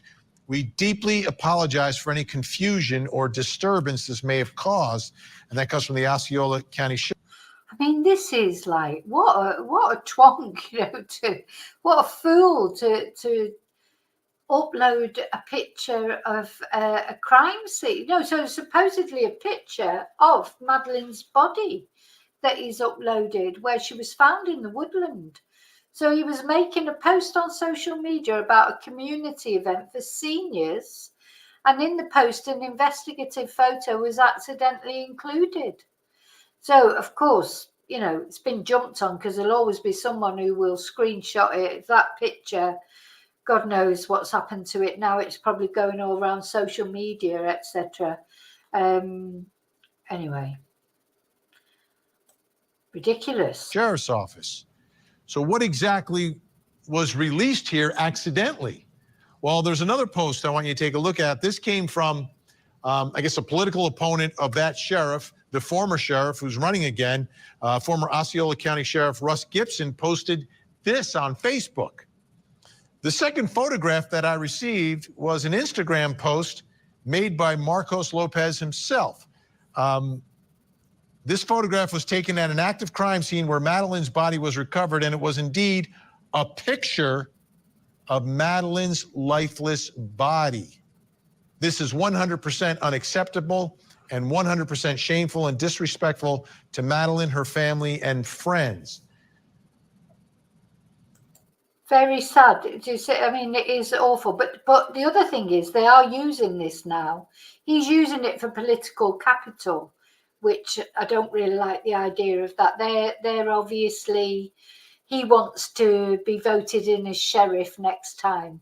So it's terrible. Personally, I think it's terrible from both sides because he's now using it as political, not him, the reporter, the sheriff, the ex-sheriff who wants to be sheriff again. He's now using it as political capital, and poor Madeleine in the middle of it all. Twonks, all of them, in my opinion. So a picture from the crime scene posted accidentally of Madeleine's lifeless body at the scene. All those types of images aren't allowed to be publicly disseminated in the state of Florida. And obviously there are issues on how it could impact family, friends, and others. Ultimately, I don't think it will impact any trial or investigation. Then another post, or the same post, the sheriff continued, the first photo is a selfie of an Osceola Sheriff's Office civilian, Nerva La Sharifa Rodriguez, and the main suspect of the murder of Miss Madeline Soto as he's coming out of a building handcuffed. To post this photo for her own personal gain and notoriety is unacceptable and shameful. So here's what the former sheriff is talking about here. This was a selfie that was posted to Facebook. Oh my God. Oh my God. She's put it on it. She's not a police person. She's just put this selfie out. Oh, what is wrong with people? And then, oh my God. Be like, you know, imagine it be like me going there and taking a selfie with him in the background or whatever. How awful. You horrible woman. Although the post has since been deleted, that image was posted. And on it, you can see... with her eyelashes as well. Yeah, there you go. There's someone else who likes her long eyelashes. Dear me. Dear me. She might have deleted it now, but God, how awful. Do you know what? Some people, they can moan about bloody social media and TikTok girls and everything, but I think most are, you know, not as disrespectful as this. Good God.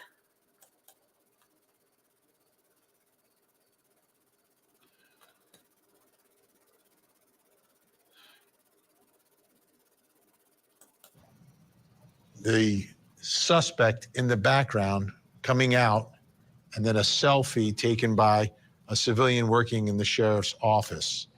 Not in great taste. Not in great taste at all. And sort of unfortunate.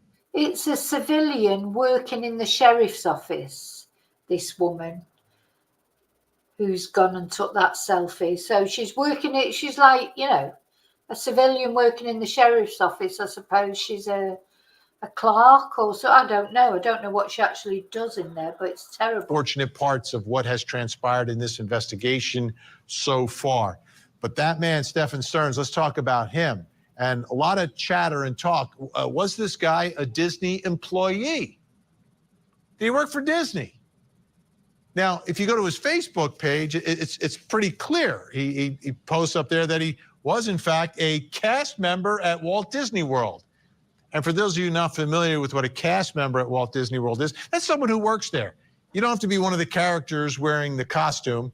You just have to work at Disney, and you're considered a cast member. So based upon that, a lot of folks are a little worried based upon the allegations he's facing now for those photographs on his cell phone that he was arrested for, sexual abuse. We believe that victim in those photos is Madeleine, but working at Disney. So here's what the Orange Observer is reporting about whether or not he works at Disney. And despite information on the Facebook profile belonging to Stephen Stearns, the man arrested February 28th in the case of missing 13-year-old Madeline Soto was not a Disney cast member, officials confirmed. So not a cast member. Was he a former cast member? Did he ever work there? Did he work for a subcontractor there? Those questions we still don't know. And I'm not sure if he had any interaction with guests at the park. But the latest that we're getting on this, the official word is he was not, and or is not, or was not at the time of his arrest. So we'll continue to try to figure out more of that. Finally tonight, I want to get in. Yeah, Disney's never going to admit if he worked there or not, but anyway. They'll find out. Well, maybe they would, because I suppose it's easy enough to find out. Or you know what Disney are like, they just close down. You know, they like to keep this, you know, pure and clean image, so they just close down completely. Into some body language analysis because the suspect in the cell phone case, who's a suspect in the disappearance and murder of Madeleine, the boyfriend of the mother gave an interview on television, as did the mother. So what is their body language telling us in these interviews? Let's bring in our special guest who's joining us from Orlando, Florida. You know her well, human behavior expert Susan Constantine, back with us. Susan, great to see you. Thanks so much for being here. Appreciate it. I want to get into this. I want to show you first Stephen Stearns, who agreed to an interview. This is the night after Madeleine disappeared, which is also the day before he was arrested. This is all courtesy of WFTV in Orlando. You know that station well. We have the video. Let's watch it together. I dropped her off. Everything looked fine when I drove away. It's the last time we saw her. What were the conversations that y'all had in the car when you dropped her off? Not much. She was asleep for most of the way. Told her have a good day at school when she got out. I love her. Said thanks, love you too. That was it. And so where do you think she could possibly be? I mean, this isn't, as I was told, this isn't normal behavior. This is not normal behavior. She's not the type that would just run off. We don't know where she could be. And we're scared. We just want her home. Are you, in a sense, blaming yourself? It's hard not to. It just keeps coming in waves. Just the reality keeps hitting. And we don't know where she is. We don't know if she's safe. We're just scared.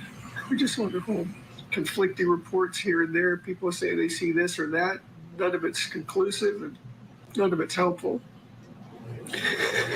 We just want our baby girl back. Okay, Susan, let's start with Stephen Stearns, who's in custody now for what was found on his phone, but obviously a suspect in this investigation. Yeah, this about being asleep in the car and that. Oh, my God. Terrible. But anyway, let's see what this lady's got to say. Investigation. What are your thoughts about his statement there? There was a lot. There was a lot. In fact, when I was covering this on Fox 35, I urgently stated right on air that the sheriff's department needs to consider this person as a suspect in her missing. So anyway, when I'm watching his body language, you notice that he's looking down a lot. So he does what we call eye blocking. He doesn't make eye contact when he's actually talking to the reporter. That's always a concern for me. But let's cluster things together, okay? So when you see him taking these really deep breaths in and it comes back out, those are manufactured. It didn't go in sync with his emotional affect on his face. There's also, if you look really close, there's asymmetry in his eyebrows. One will lift up a little higher than the other one. Natural emotion will move synergistically or in synchrony on both sides. So anytime asymmetrically is always a side of concern. The other thing is there's no tears, Vinny. We're looking at him. Yeah, there are no tears. He makes out he's crying, but actually there are no tears. And he uses that tissue and wipes away imaginary tears. He doesn't have red bloodshot eyes. He doesn't have any tears coming down his face. He's got this kind of scratchiness in his voice, and he's pushing these emotions to appear like he's very sad and he's worried. I don't see it. There's no stressors in the forehead. There's no sadness in his eyebrows. To me, it's an all great big fabricated story. And the other thing I want to mention, when he said that she was asleep, I think she was asleep, but it wasn't that she was asleep. In the real world, she was already dead. Yeah, I totally agree, because he said that a couple of times. Oh, she slept most of the way there. And like somebody said in one of my comments on my channel, what children sleep in the car on the way to school? I mean, they just don't, do they? You know, normally, maybe on the way back. But anyway, we know that the police have said they've seen the CCTV. They believe Madeleine was dead in the car. The police have said that. So they wouldn't say that unless they were pretty much convinced of it, I think. I think that was where she was already dead at that point. Yeah, the dry wipe always gets me, right? You're dabbing your eye, but there's nothing there to dab. What are you doing?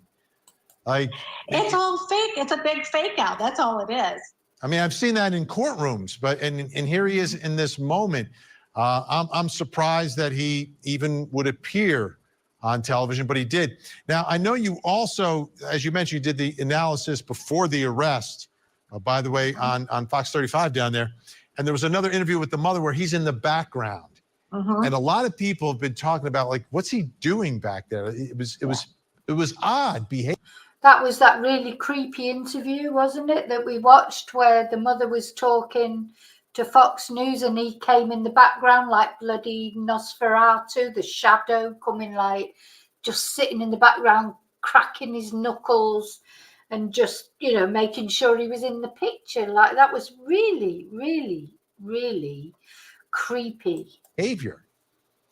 Yeah, so it's almost kind of like stalker behavior, where he pushed himself kind of in the background so that he wasn't present in the front of the camera. And it was because he was watching her, watching the environment. Also, too, when he first walked in the room, he made a lot of noise. He bopped down the trash can. There was a lot of agitation that was going on. He didn't sit next to her to support her. He was in the back. But keep in mind, now look at, he's like crying. He's really concerned. I really love her. But yet there's no unity between them. So that what I thought was very strange on the front end of it. The other thing is that when you look at what she says, and I actually wrote it down, right here, Jan Soto says, I went to go pick her up at school and she wasn't there. And then simultaneously, you have to look at things, how they sync together. Right at that moment, what does he do? He starts stretching and cracking his knuckles. This is where tension is built up when a person is. Yeah, she's got some makeup on there, which is not unusual, I suppose, for a 13-year-old girl to wear makeup. But anyway, yeah. So she's quite interesting, this body language woman. Feeling highly stressed, they may stretch their fingers out and they start cracking their knuckles to kind of release this lactic acid. The second part of that was Jen says, that there's a lot of conflict of who took him to school. First of all, I think it's all big, a whole big fabricated story. I don't think any of it is true. I think she was dead. When you're listening to the story unfold, it was we took them to school. Then it was I took him to school. And then it was the boyfriend that took him to school. When you see all this disjointedness, when we analyze this, which I throw my team on it, we're all talking to each other and going, oh, I'm smelling a rat here. First of all, I think they're both involved. I think she's covering up for him. Well, let's do this. Let's do this. So she thinks they're both, she's a body language expert. She thinks they're both involved and she's covering up for him. And it was strange in that interview when he was sat behind, apart from the cracking knuckles, when she sort of got upset or seemed to get upset, he didn't come over and put his arm around her or anything and comfort her. Like she was comforting him, like bloody, it reminded me of, Little Britain, where with the bit, I don't know if you ever watched Little Britain, where he was the sort of grown man who was still breastfeeding from the mother. It was just reminded me of that. She was treating him like he was 4 years old or, some kid, and it's her child who's gone missing and she's comforting him like he's a bloody 4-year-old. Madeleine's mother also spoke to WFTV Orlando during that same interview. Let's watch that together. I feel like I can't breathe. All I keep thinking about is, where is she? Is she safe? Is she okay? But we're all a wreck. My entire family is a mess. We're just so worried. We dropped her off at school, close to school. She wanted to walk the rest of the way.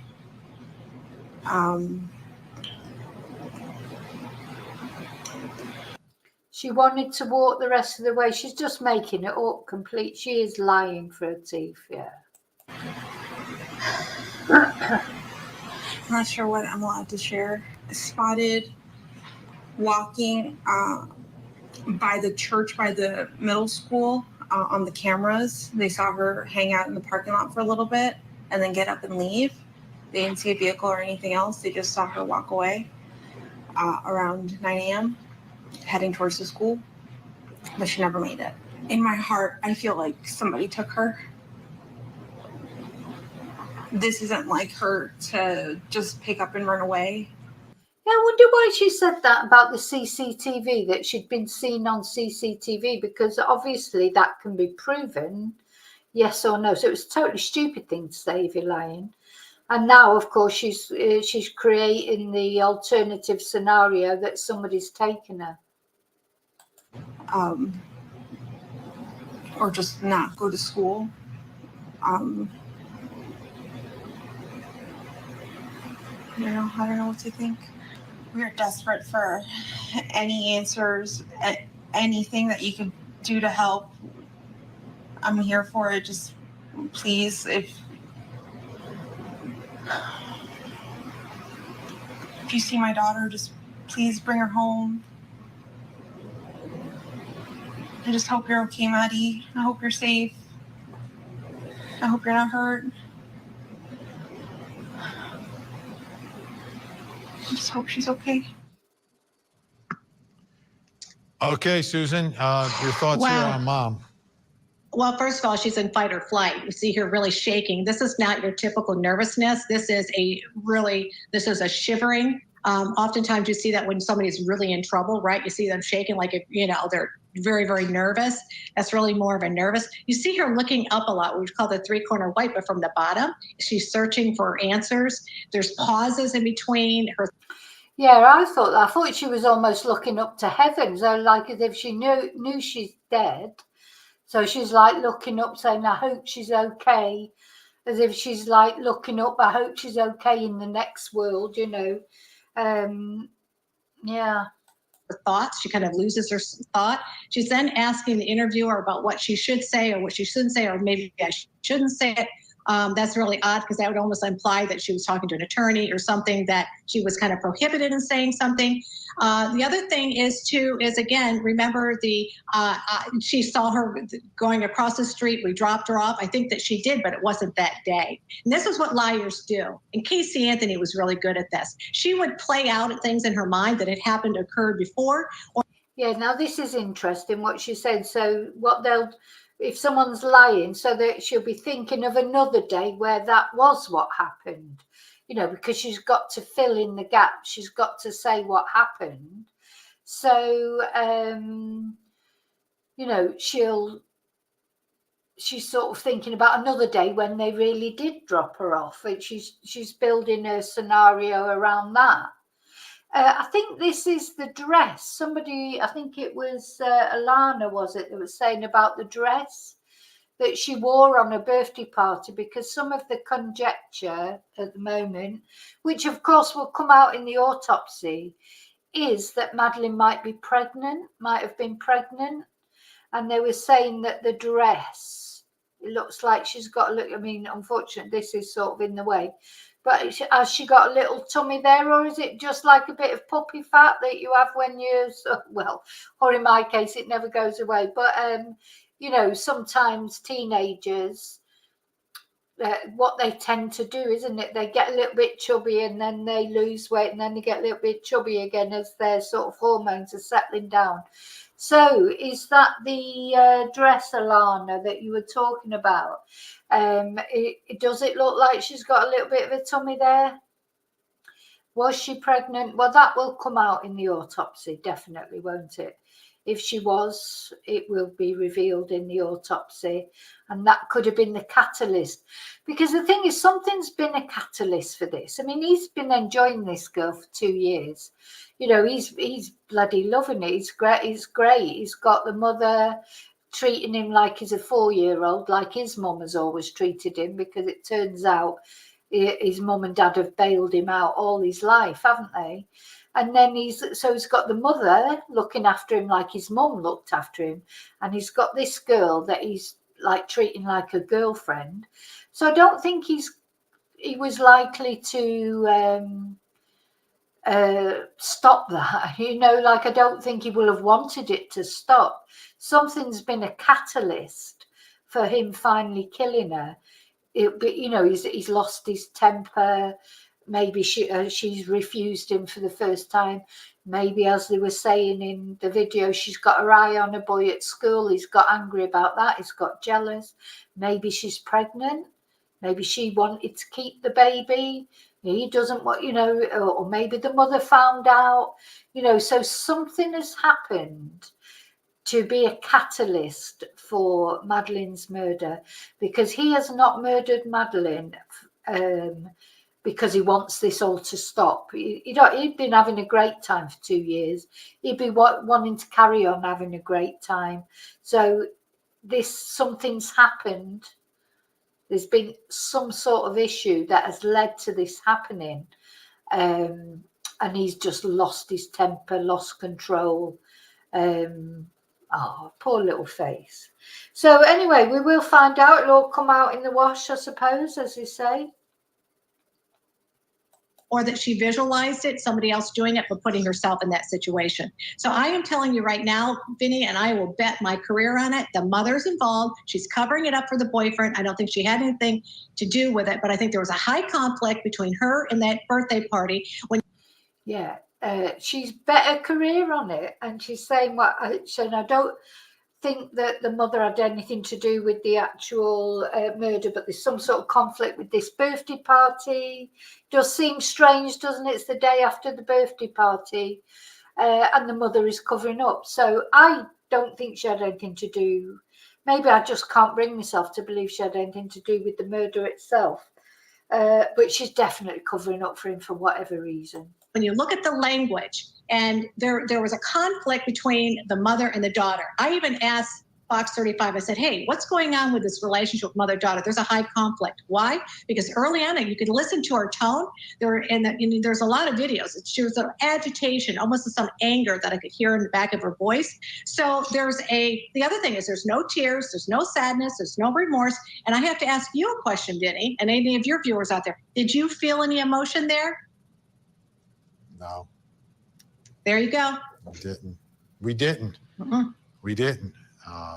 There was no emotion. You know, she wasn't crying either. Where's her tears? A 13-year-old daughter has disappeared. She thinks, according to her, that somebody's taken her, and she's not crying. But it could be, we'll see in a minute when we listen to this other video, it could be that she's on medication. Apparently she's on a lot of medication.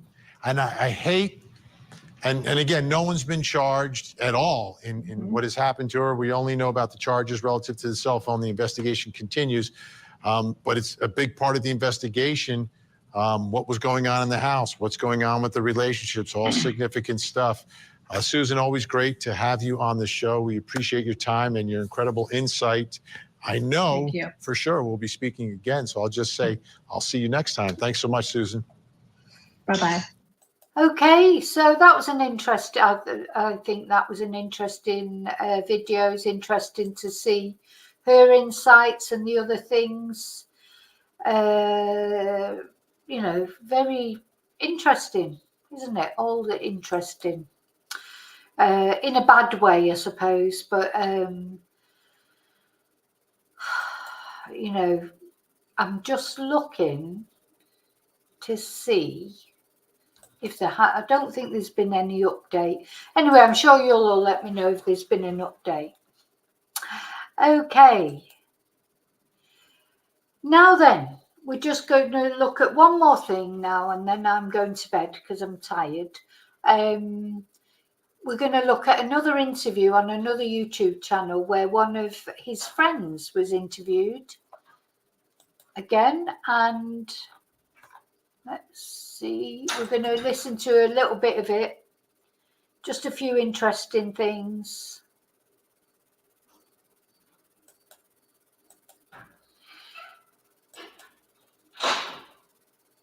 So, this is a channel we've looked at before. What's it actually? Gray Hughes Investigates. And credit him, go over, subscribe to him. And he has got a little interview here with another of Stefan's friends. So there was another friend that we listened to that phoned up and was interviewed by him. I'm not quite sure why they're all ringing Gray, but it's good, you know, if they're feeling that they can confide in him. Roughly like 3 years, maybe a little over. I met him playing, I got into Warhammer 40K at tabletop, like RPG game, and he was one of the people there, and I clicked with him right away because, you know, he smoked pot, and I was like, oh, okay, I can have someone to, you know, smoke a joint with and play some tabletop game. And after that, he was at my house, I mean, religiously, I would say every weekend, you know. He was always coming over. He's met my kids, met my wife. He's been to my, you know, my house multiple times. And, you know, I would have never expected, you know, I never. Yeah, I'm not sure what the Warhammer thing is about, but anyway, but it finishes that soon. It goes into some photos. Noticed a sign, but I mean, he was always a quirky guy, but, you know, it's a nerdy game, so I just figured he was a nerd, you know? So when you think back when he was coming over to your house. Here he is with his, God. He's just got those eyes, hasn't he? Did you ever see him act a little strange with your kids now in hindsight? No, like, not once. Not once, but also my kids are boys, and they're the ages of, you know, 3. I was just going to say, oh my God, he's been around his kids, but his kids are boys and they're young, very young, you know, but, gosh. Yeah, and when he first met Johnny, 5, and my other son was just born, so, no, I didn't get that vibe from him. Okay, so maybe they were outside of his range anyways. Yeah, it seemed to me like he liked teenage girls, especially after hearing the interview with his other friend. It seemed like he liked. So he liked young girls. He's picked this mother because she's got a daughter, you know, and this goes back to what we were saying in my previous videos about this. If you've got kids, any kids, boys or girls, to be fair, because you just never know. But so, you know, he's picked that woman. Where he's met her, I don't know where they met, but I think I won't be surprised if they met online or whatever. And he scoped her out. She's got a young daughter, and he's picked her deliberately. 12 to 14, 15-year-old girls. Well, the thing is he had pictures on his phone of CSAM material with Madeleine at the age of, I think, 9 or 10. Really? I mean, is that confirmed that it was her? Yeah. It said it. Well, they didn't put the name on it, but you could tell that's what they referred. They have not confirmed, the police, by name that it was her in those photos, but the date of birth of the victim is the same date of birth as Madeleine. So it seems apparent that it was Madeleine. She's just got that lovely trusting face, hasn't she? Look, she just looks like just such a lovely girl. Oh God, he's going to get a bad time in prison. He's going to get a really bad time in prison. So he's got his karma coming. House, yeah, it was the house. So that's what I figured. Yeah. So no, I didn't get that weird vibe from him, honestly. You know, he was pretty normal around my house. I mean, he definitely had an Adderall addiction. You know, he didn't eat much, that I remember, and he stayed up all night. He would wake up like way later than. He didn't eat much. I mean, he's a big guy, isn't he? Looks like he eats plenty. I don't mean he's fat. He's not fat, but he's a big, broad guy. A little innocent face. Now, the thing is, he just said he didn't get any weird vibe from him at all. Just never know. That I find that really terrifying because he gave off no weird vibe. So how are you supposed to see these people coming? How are you supposed to? At 4:30, 5 o'clock every day. So. What was he doing? Just. Who the hell knows? I mean, he woke up 4:30, 5 o'clock. He didn't have a job. I always thought that was weird, that he didn't work, but he had money to buy all these, like, pretty expensive RPG games. Well, he said he worked over at Disney in some of those Reddit posts. Yeah, but that was like, when I first met him, he wasn't working at all. Okay, that was 3 years ago? That was 3 years ago? Yeah, when I first met him, he didn't work that whole time until he went to Kissimmee, moved in with Jen, and they got back together because they had split up at one point, and then he moved back into his parents. I always thought that was weird. So that's interesting. So apparently they'd split up at one point and he'd moved back to his parents, but then they got back together again, obviously, unfortunately for Madeleine. It's weird that he lived at his parents, woke up whenever he wanted, but had money to buy these expensive Warhammer stuff. I was like, this doesn't add up. His parents giving him money. I didn't really know. Yeah, so can you tell me the situation with, when they call each other girlfriend and then they're not stepfather? They are not. That's what I'm confused about, is why. I don't know who said that they were together, but that's not true because they've been broken up within like 6 months of him moving there. So, like, within 6 months of him moving there and working at Disney, they were broken up. That's why he moved back to his parents in Northport, because that's where he's been living for the past couple months. So maybe. Is he saying that they're not actually together? Is that what he's saying? You're going to help clarify that and explain that a little bit better. So he did work at Disney after you guys met, though, right? Yeah, he worked at Disney. He moved to back there, like a year. Well, he's saying that he did work at Disney, so don't know how Disney are going to get out of this one. Year and a couple months. I can't say an exact, number on that, but That's when he did move back. And then within a short period of time, they were split up again, and he was staying in supposedly a spare bedroom. Okay, so maybe you can give us the timeline. Like when you met him like 3 years ago, right? Yeah. And was he dating Jen at that No, time? they were split up at that point. Okay, so he's known her for many years. Like I think he said 6 years. He's known her for a decent amount of time. And it seems like, though, even on his Reddit post, he referred to Madeleine as his stepdaughter. So they must have considered each other like, husband and wife when they were living together, how they referred to each other. But then later on, it was boyfriend. And it's strange because she allowed him to, the mother allowed him to come back to give her a ride to school for some reason. Well, yeah, he was like, okay, this what didn't make sense to me either. Like, there's something like when we hung out 2 weekends or a weekend before this all transpired. I introduced him to a couple friends. My friends liked him. He was on the outside a normal person, and like a very giving person. Like you wouldn't think this if you like met him.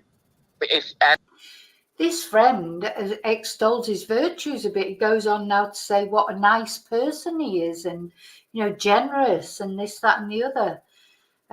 So he obviously could put on a good persona. This was out of context, take this whole thing out of the conclusion. Mm-hmm. You wouldn't think so. You just think the guy had a social problem, and he was a nerd, and he kept to himself. So it's kind of like a wolf in sheep's clothing, basically. Oh, 100%, 100%. But yeah, he said out of nowhere he's moving back there. But like what he said, like that weekend, he said something. Yeah, he mostly felt bad about the breakup because of Madeleine, because they created a strong bond. So I really don't know about he wanted to go back there. He was supposed to go there that weekend that we hung out, but didn't. He went the following weekend, I guess. I'm not sure why these sweets are on here. Is this some sort of... maybe this is a post he did about sweeties or something. Yeah, well, what's interesting is now we know that there was material on his phone from both of them. And now you wonder if he was really wanting to get back there to make sure she wasn't telling her mom something. Yeah, either that or... Tamagotchis. I remember them well from my son. Had one years ago when he was little. So yeah, these are his posts. So he said, he's got one for me and one for my stepdaughter. What's he got Tamagotchi for? Suppose he's got the blue one and he's got her the pink one. He is like a man baby, isn't he, this guy? I mean, he is just like in his head. He thinks he's like 10. I mean, I've been at something that she might have been pregnant or something, and she didn't want to keep the child. Yeah. Or wanted to keep the child. Well, that was one of my theories a couple nights ago. I was thinking, if she was pregnant, he probably felt desperate and had no escape because she either would have to get rid of, have an abortion, and then people would ask, how come she's pregnant? I mean, there's really no out for him because she would then have to explain how she got pregnant. Yeah, exactly. And so he probably could have felt trapped. Now, I don't know if that's true at all. That was just a theory. Yeah, that's just a theory in my mind, too. And also the way the mom's acting, her feelings don't seem genuine. Like it doesn't look like a mom freaking out. I'll tell you that much. Have you met her before? I only met her one time, and that was on a FaceTime. Now that's interesting because then he's bought these Digimon things. So everything he buys, I've got the green and the X for myself and the purple for my stepdaughter. It's like they're in tandem together. He's like they're mates. He's definitely in his head. He's about 10. He's not grown up at all, has he? It's of course we're talking about the benefit of hindsight now, looking back, and you can see these sort of, I suppose they're a bit red flags, aren't they? He's like playing these games, but they could be innocent, so at the time you just think, oh, he just likes Digimon, but you know, when you look at it now, it seems, you know, it's like, so it really is. And how was she then? She seemed pretty normal, you know. I mean, personally, I know since Stefan's told me she takes a lot of medication for a lot of mental health things. So, well, maybe she has some mental issues too. So maybe the way she's acting on TV when you see her is just a result of that. Yeah, but yeah, that could be true. But I don't know why he stayed there, why they were split up. That always seemed awkward to me. Like, why would you want to stay in the house with someone you're no longer in? So he's saying they're not together as far as he knows. Oh, here's another thing. I've pre-ordered the one-piece smart set for myself and then the anniversary party smart set for my stepdaughter, along with the screen protectors. My wallet is screaming, send help. This is how he's got around her with these things, isn't it? He was probably always buying her little presents. Horrible man. In a relationship with. Okay, so maybe you guys met 3 years ago and he lived where, and where were you living at the time? Oh, I lived at my house. I own a house. Well, what town? I mean, Charlotte. most of us aren't from Florida, so just maybe a town. Okay. Yeah, I lived in Port Charlotte. He lived in Northport at his parents. Okay, and then would he break up and get back together again with Jen during this time? Yeah. Mm-hmm. And then at some point they were back together since you've known him, right? And then they broke up again. When do you think they broke up the last time? Like 6, 7, 8 months ago? Or something? No, it was way farther than that. Probably like a year and a half ago. So he's been living at that house until, I forget how long he's been back for, because time flies when you're working. Oh my God, what's this? Oh, it's the Warhammer stuff. Yeah. My son used to love Warhammer, but you know, he was about 6 at the time. And stuff. So I would say at least 3 months he's been back for. Okay, so he came back and... He wasn't back for Thanksgiving. He was coming back for Thanksgiving. So he had to be back by at least Christmas. He moved 3 months ago. He moved back to Northport. So he was living there that whole time while they were no longer in a relationship. Oh, I've painted loads of these things with Jack. You know, it's just something. Warhammer, yeah, I remember it well. So this is definitely grooming, isn't it? He's buying all these things. I mean, you know, some grown-up people do enjoy things like this, and it doesn't necessarily mean that they are, you know, a P. So we shouldn't think that, but it's the grooming. He's grooming her with all these things. He's grooming her. Well, was he the only one claiming they weren't in a relationship? Because how do you know that Jen thought that? That's what he said, that he was staying in a spare bedroom there. So that's the information. Night, Ali. Good luck with the scans. I have. And he lives back at his parents. So that seems to me, you know, he was staying, he moved there because they were getting back together. Why was he back over at Jen's house recently? I guess her birthday. I can't think of, that was the reason that I thought that I was told. Well, I guess that's true. The birthday party was the night before. Yeah. Oh my God, he's saying on here, my girlfriend's 9-year-old daughter. She was 9 then. Oh my God. I mean, when did all this start? Just makes you wonder, doesn't it? So you guys would play Warhammer quite a bit, right? Yeah, Warhammer, a couple tabletop card games like Magic the Gathering type of games. Well, what's that other game that he's really into with that little sort of game toy that he plays with? Oh, yeah. Tamagotchi. Tamagotchi. Yeah, I always thought that was weird. He's almost 40. Yeah, it seems like something to sort of relate with children type of a game. Yeah, but also he had a lot of weird stuff. Like, you know, his room, it was nerdy. You know, he was a gamer, so he had a lot of weird stuff. You know, like Star Wars memorabilia. Sometimes it's difficult, isn't it, to differentiate between nerdy and just plain weird. You know, I mean, there's nothing wrong with liking these things and liking games and stuff like that. But, you know, obviously looking at the situation now, it all seems a bit odd, doesn't it? But of course, you know, there'd be loads of people out there who do this sort of thing, play video games, even though they're 40 and, you know, what have you. There'll be loads of people who do that that aren't going to go on to kill a 13-year-old. So, but it's just, I suppose, interesting to look back at this. It all seems to tie in, doesn't it?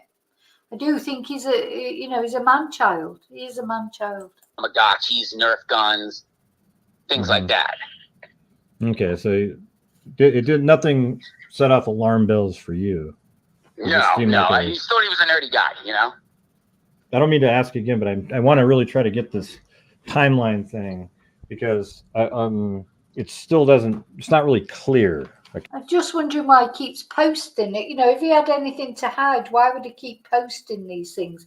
Or is he just trying to show what a brilliant stepdad he is? Okay. And I think that's what people really want to get is the timeline. So let's try to, I'm going to just jot down notes. So back about 3 years ago. Yeah. Where was he living then? His parents. Okay, parents. And then maybe after that, say where he went next. So with, I guess, like roughly a year later, then he was back at Jen's. Okay, so then like 2 years ago, moved in with Jen. Yes. Okay, and then how long were they together there until they broke up? I guess. Within roughly 6 months while he was living there. Okay, so about 6 months, they break up, and then where does he go after that? He's living there still, working at Disney. So he Okay. supposedly stayed in the guest room or something. So what this guy is saying, that he split up from her, but he was still living there in the guest room. That's what he's saying. Now, this is his friend Frank. This is not, you know, this is hearsay, is what he's saying. We don't know if it's true or not. It'll all come out in the wash with everything else. But yeah. So they'd split up, but he was still living there. That is strange. Something. Oh wow. Okay, so that's what I was told. That's what I was told.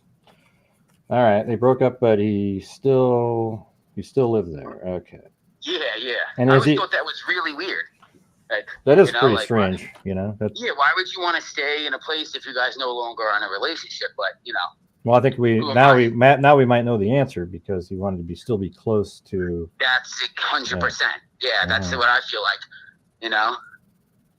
And do you think so? After they broke up, though, he's been there this whole time, living at that house, even up until. Yes. Okay. Roughly 3-4 months ago, I would say around sometime in December, he moved back. Okay. You know. Okay. My God, what is this? I'm pregnant and I don't know what to do. Oh, this is his answer that he gave to this question. Like it or not, this is something you may need some help with. You may be scared or embarrassed to talk to a trusted friend or family member, but it's probably the right thing to do. You need to get ahead of this. You need a game plan. You need support. Oh. So you're saying in 3 or 4 months ago, though, he moved back to his parents' house. Oh, this is all off his Reddit page. Yes, sir. Okay. All right. So tell me more about him. Did you ever see him, you know, when he was talking about women or? That's what I was going to bring that up. There was a woman. We went out that night. I introduced some friends. We all hung out at a bar called Dean's with some music. Like a older woman, a cougar, was 100% hitting on him. And he's single, so I was like, dude. A cougar was hitting on him. Well, he wouldn't like that, would he? He wouldn't be interested in a cougar. You know, you should grab up on that, man. You know, go get some. And he just was like, nah, not interested. And I just, like, it made me turn my head a little bit. Like, what do you mean not interested? She was just looking for some. And if I was a single guy, why not? You know, who cares? You know? And he was just not interested. And that always, like, rattled my brain. Like, what? You know, what do you mean not interested? Now I know why he wasn't interested. She wasn't in his age range. She was like 50 years too young. And then also another thing he had said, I knew it was a lie why he was saying it, because he's no good at lying. You know, it was just like, he's telling us he had some girl from Disney, some spicy Latina. I was like, no, don't believe that for a second. So he definitely lied. That's a lie that I caught him in. You know, I never said anything to him because, you know what, let him talk. Whatever, but I don't think that's true. Because why, if you're already broken up with this woman, why the heck would she be letting you bring random women to her house? You know? Oh yeah, what's this? People should try keeping their legs closed sometime. Or try birth control, condoms, or hell, even pulling out. And stop trying to make themselves out to be some sort of martyr for literally getting laid and squirting out a baby like that's some sort of special accomplishment. People have been doing it since the dawn of humanity. Come down off your cross. I think I might take a little screenshot of that. Oh my God. What weird comments.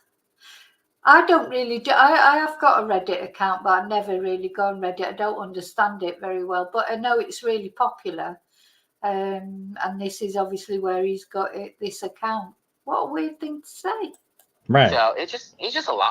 It was 100% a lie, just to like look cool and, you know, maybe, you know, not seem normal. And here's the thing: it might just be you that thinks that they broke up because he told you that. Because she referred to him as her boyfriend. You know, she didn't say ex-boyfriend when she was talking. Yeah, but at the same time, he wasn't living there anymore for that reason. Oh yeah, those last 3 months, right? Yeah, so he wasn't living there for some reason. He moved back for some reason. So. Yeah, so he left. So that kind of makes you wonder about that reason. What was the reason that made him move finally? And then now he's really desperate to get back there, and he comes back for a birthday, and then he kills Madeleine the next day. Oh, here you go. Here's another post. Ita for thinking my husband was sexualizing our daughter. And Sustinet commented, what does YTA mean? Absolutely, 110%. Go back to therapy. Imagine how it would feel to be treated like a monster constantly without the benefit of the doubt, without having ever given you a reason to, simply because you had a bad experience with someone else. He shouldn't have to defend himself all the time from your accusations and misplaced suspicions. Stop projecting your father's horrible actions onto your innocent husband. They are not the same person. All men are not automatically predators and lurking monsters. No, only him. JFC, not sure what I hate initials. I never know what they mean. JFC, we get enough of that treatment from random Karens out in the world. So I'm so glad I'm not called Karen since this Karen thing has come out. Random Karens out in the world. We don't need it from the people we love and trust, whom should love and trust us too. Right, okay, so yeah, these are his posts. Oh God, they're all going to come back and bite him in the bum, aren't they? That night, like early in the morning, that same evening after the birthday. Yeah, exactly. Also, when he came back, I mean, he lost a drastic amount of weight, like drastic. Like he looked sick. And I was like, dude, what happened? And then found out he got his Adderall dosage boosted, and he just wasn't eating. And I didn't know if he was abusing it. I know there was days he would take it, days he wouldn't take it. You know, he would call off work some days. He was telling me, you know, from Disney. So I don't know if he was up all night, up all day, and then missing work, or if he chose to call out of work because he wanted to be with Madeline. Maybe he was just really stressed out from being away from being able to control the situation. Yeah. And so he's drugging himself, because if he was away after. I think it's more likely that he would call off work so that he could be alone with Madeleine. That sounds pretty likely to me, to be honest.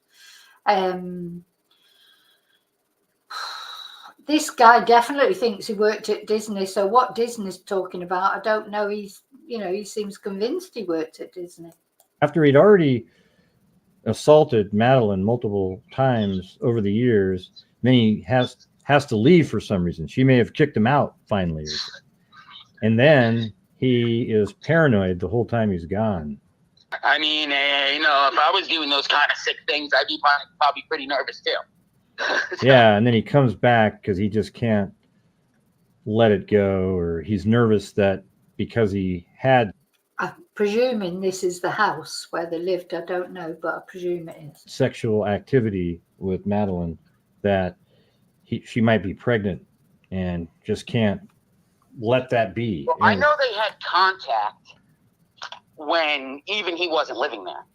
Like I remember him distinctly bringing that fact up, that she would text him and talk to him.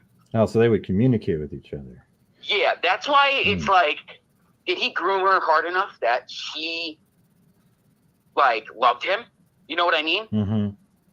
So I really don't know. It's just... It's true. She could have been in love with him. She was just a young girl, and it sounds like he was buying her a lot of stuff, wasn't it? And playing these games with her and everything. And that is pure grooming, isn't it? And she could have fallen in love with him. This pregnancy thing keeps coming up, doesn't it? But, at the end of the day, the autopsy will decide that, for sure. That can be easily established. So we'll find out sooner or later whether she was pregnant or not. Speculation. Yeah, well, law enforcement probably has access to those text messages. Yeah. Of course, he accidentally factory reset his phone. Yeah. Yeah, right. Okay. Yeah. Yeah, I'm sure. So what else can you tell? Like people are saying here in the chat, notice that's not where they lived. Well, what do you think that is? Maybe it's where his parents live. I don't know. Maybe it's his parents' house. Tell me about Stefan. As in? Well, just anything that you can think of now that you look back in hindsight. I mean, I don't really know. I just always thought it was weird that, no one was ever allowed to his house. No one was ever allowed there. His mom bred poodles. I mean, the house was packed with dogs. I mean, massive amounts of dogs. I've been in his room one time, and it just... Yeah, his mum was a poodle breeder. He's just said it was packed with dogs. I mean, God knows what that means. He'd probably think my house was packed with dogs. There's 3 of them here, but what does he mean by packed? Seemed like a disorganized mess for someone who takes Adderall. So... And so this was at the room at his mom's house, parents' house. Yeah, his mom and dad's house, yes. I don't know what happened to his vehicle because he was driving his dad's car. That's whose car that was his father's car, that Lincoln, the MKZ. Okay. And so when you guys met, he met up with your other friends. They all thought he was... Oh, my God. So finding people to date that haven't spent all their teens and 20s in the sun with minimal sun protection, making them all look like a 70-year-old Clint Eastwood, plus all the emotional baggage and kids from first marriages or absent fathers. Honestly, dating in after your 30s is a shit show these days. One begins to understand the DiCaprio strategy. There you go. That's his thoughts, yeah. But of course, he does want a partner with emotional baggage and kids, because the kids are the ones he's got his eyes on. So actually, he is looking for someone with children. Yeah. God, anyway, he thinks he's something special, doesn't he, this guy? He really thinks he's something special, that someone should think he's a prize. It was pretty normal and cool and everything. Yeah, like when I didn't find out about this till yesterday around 3 or 4 o'clock. So, yeah, I was smoking a cigarette on my back porch, and I just was like, all right, let me look through some Google News. So I did, and I looked through the local, and then all of a sudden that picture popped up, and then it was like, well, this is why I haven't heard from him in, 2.5 weeks. He freaking killed somebody. Yeah, so you and him are you're gamers, and you would meet up every once in a while and play that Warhammer, right? Well, Warhammer I stopped playing a little while ago, but we mostly played Lorcana, the card game by Disney, Digimon, and we played this other samurai war game that it's like a little deck of cards and you guys verse each other, Okay, and so you are probably somebody that he saw more often than other people recently. Oh yeah. Yeah, Stefan didn't have many friends. I never heard him talk about other friends ever. And so what would you... Charlie, you need to start saving up for a poodle if you want a poodle. I used to have a poodle years ago, but it was a little toy poodle. His mother, she breeds the big poodles, apparently. What did you guys do when you'd be hanging out recently? Just playing those games? Play the card game, maybe smoke a joint or something. That was about it. And just have normal All the time. conversations? What was that? Just kind of have normal conversations? Stuff. Yeah. Yeah. Oh yeah, so he reckons he has an angel gotcha that my stepdaughter wants as well. I'll probably end up giving it to her since it was a pink one that was mistakenly delivered to me instead of the white version I had ordered. Oh yeah, sure, Boris. Basically, he ordered it deliberately. He has been grooming her big style, hasn't he? Buying her all these things. Oh dear. Normal stuff. I mean, he wouldn't eat every single time. Like, I've never seen him eat at any time when he came over, except once. He had pizza. And that was it. One time. I've seen him eat one time in the past 3 years. And would you go out to different places with him? What? He says that I've seen him eat once in the past couple of years. Well, he definitely eats because he's not skinny, is he? So he definitely does eat. Maybe he just doesn't like eating in public. From time to time? No, rarely. That was the first time I actually was like, you know what? Let me see if he wants to get... He was supposed to come to a concert with us in a few weeks, but not now. Well, yeah, he's not going to a concert. Yeah, no. But no, I mean, that was the first time I ever introduced any of my friends to Stefan or Stefan, or my friend, so...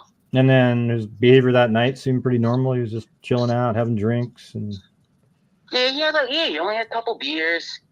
I mean, it was a pretty normal night. But other than the fact that he passed up on, as you called her, a cougar trying to get him. Yeah. Is there anything that when you were sitting around going, oh wow, yeah, what about this? Yeah, mostly that cougar thing. The being with the communication with the ex-girlfriend's daughter, wanting to go back to your ex's house. These posts are just plain weird, aren't they? As a CM, what's a CM? Anybody know? Hello, anybody know? What's a CM? As a CM, I will only call young girls princess when they are literally dressed up like a princess. I figure they aren't dressed up to not be recognised for it. Otherwise, if I need the parents to help with a lap restraint or something, I'll say the young one or little one or our young one. Oh, so we must be talking about when he's working at Disney. Is that what you... Oh, CM. Cast member as a cast member. Yeah, so he's talking about when he's at Disney World as a cast member. I only call young girls princess when they're literally dressed up as a princess. And when he talks about lap restraints, I suppose he's talking about the rides or whatever. What weird posts that he makes. Very strange. To be at your ex-girlfriend's daughter's birthday seemed weird. Talking about how they had a real strong connection, that seems weird to me now. Also, the living there while they were, that always just seemed weird to me, but nothing ever came up about teenage girls or young children, ever. I would have never, ever suspected that. She already called the Kissimmee police department too, because you know, like they're living there while they weren't together, and them calling each other a couple seemed kind of weird to me, and kind of like, I don't know, is it a story? Well, it is weird that she's saying that. Did she know? Yeah. Did she know they were doing stuff? And was the daughter going to get, you know, like get both of them in trouble? I guess that's a weird part, is that if he left because they're broken up, and then she's still calling him boyfriend now, like she's saying we, and then he picked her up was dropping her off at school, etc. Yeah. You know, it's a little strange. You got I'll give you that. So are you getting that vibe? Wonder who he's talking about here. Alleged sex trafficking, rape, coercion, and confirmed general misogynist. It sounds like he's talking about Andrew Tate straight away. That mate. So on top of that is an ultra mega douche who scams, lies, and cheats to make money with no regard for the people he cheats or exploits to make it. Basically, he's an example of some of the worst that humanity has to offer, worse than him even.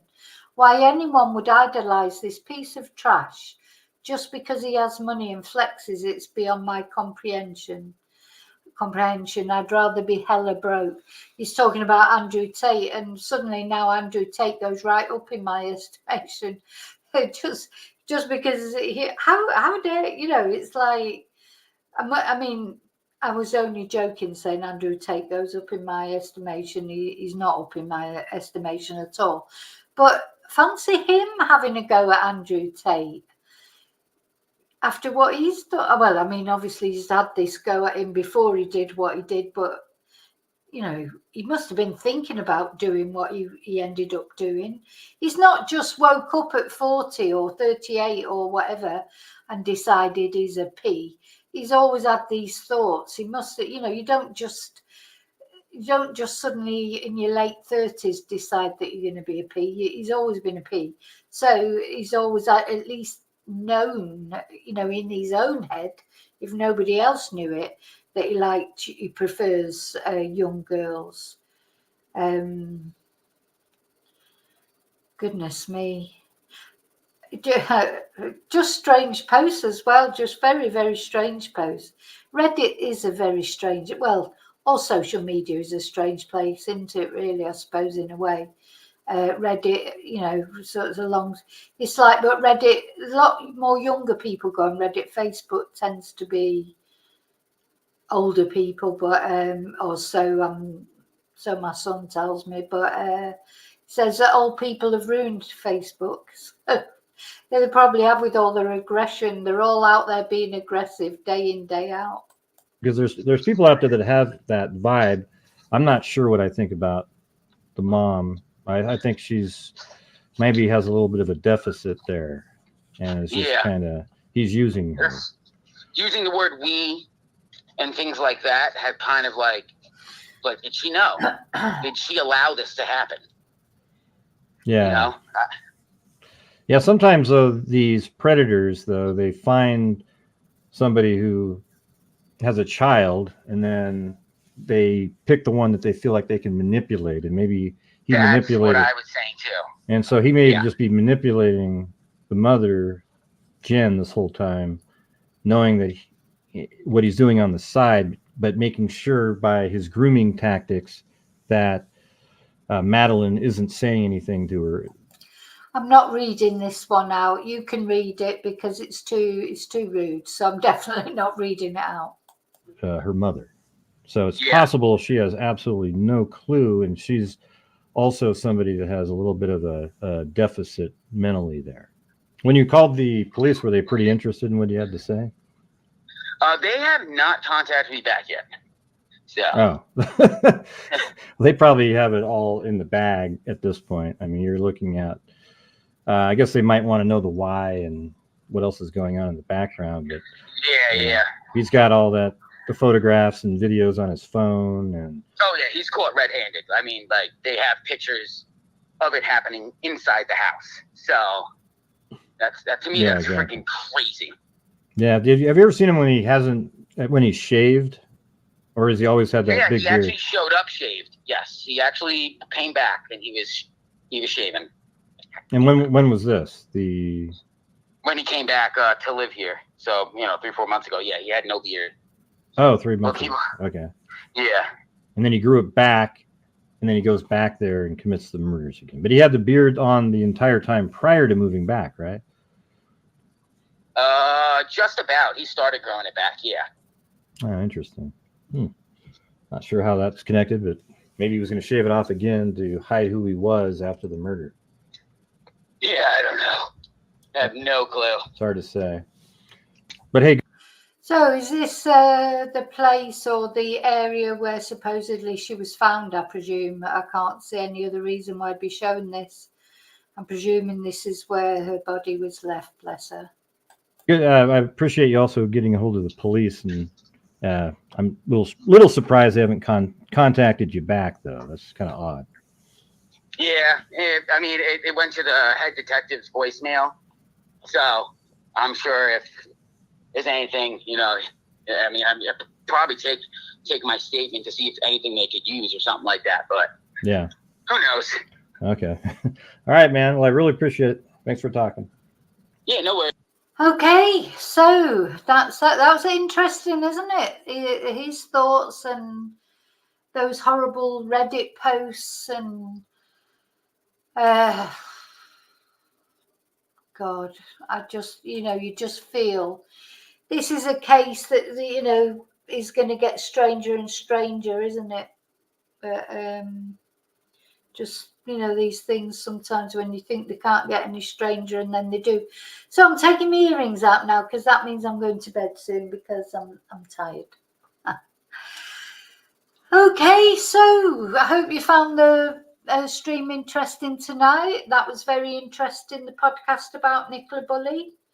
Finding out that in fact it was Martin Brunt who recommended SGI to Emma and the family. And also, I thought the things that the Chief Constable, the ex-Chief Constable, Sue Sim, I think her name was, who was in charge of the Raoul Moat investigation. It was interesting to hear what she had to say, wasn't it, about the fiasco that was the Nicola Bulley investigation. Yeah, that was it was a long stream, and I'm glad I could bring you some interesting stuff, but gosh, how long was that? Oh, that's been nearly 3 hours.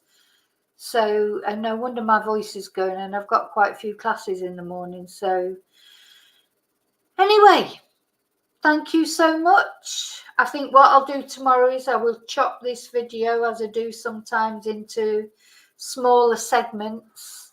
Some people don't like a great big long video. Some people do. I quite like a long video, put it on in the background while I'm doing stuff. But I will chop it into smaller segments to make it easier for some people who like shorter videos. Oh, and by the way, there is no news about Samantha Murphy as far as I know up to now. So maybe in the morning, by the time I wake up, there will be. And if there is, I will bring it to you, obviously. Anyway, so remember to live and love carefully, wisely. Beware of anyone you meet on, maybe she met him on Reddit, who knows? But yeah, and if these buying Tamagotchis for bloody 9-year-olds and that. Anyway, never mind. Take care, look after you, and do something nice for yourself. And I will see you really soon in the next video. And until then, may your God go with you. Oh dear, Ebo.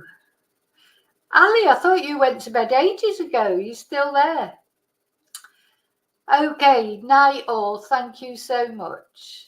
Bye. Oh, and thank you to Rainbow Raven, who became a member. Thank you. Night, night.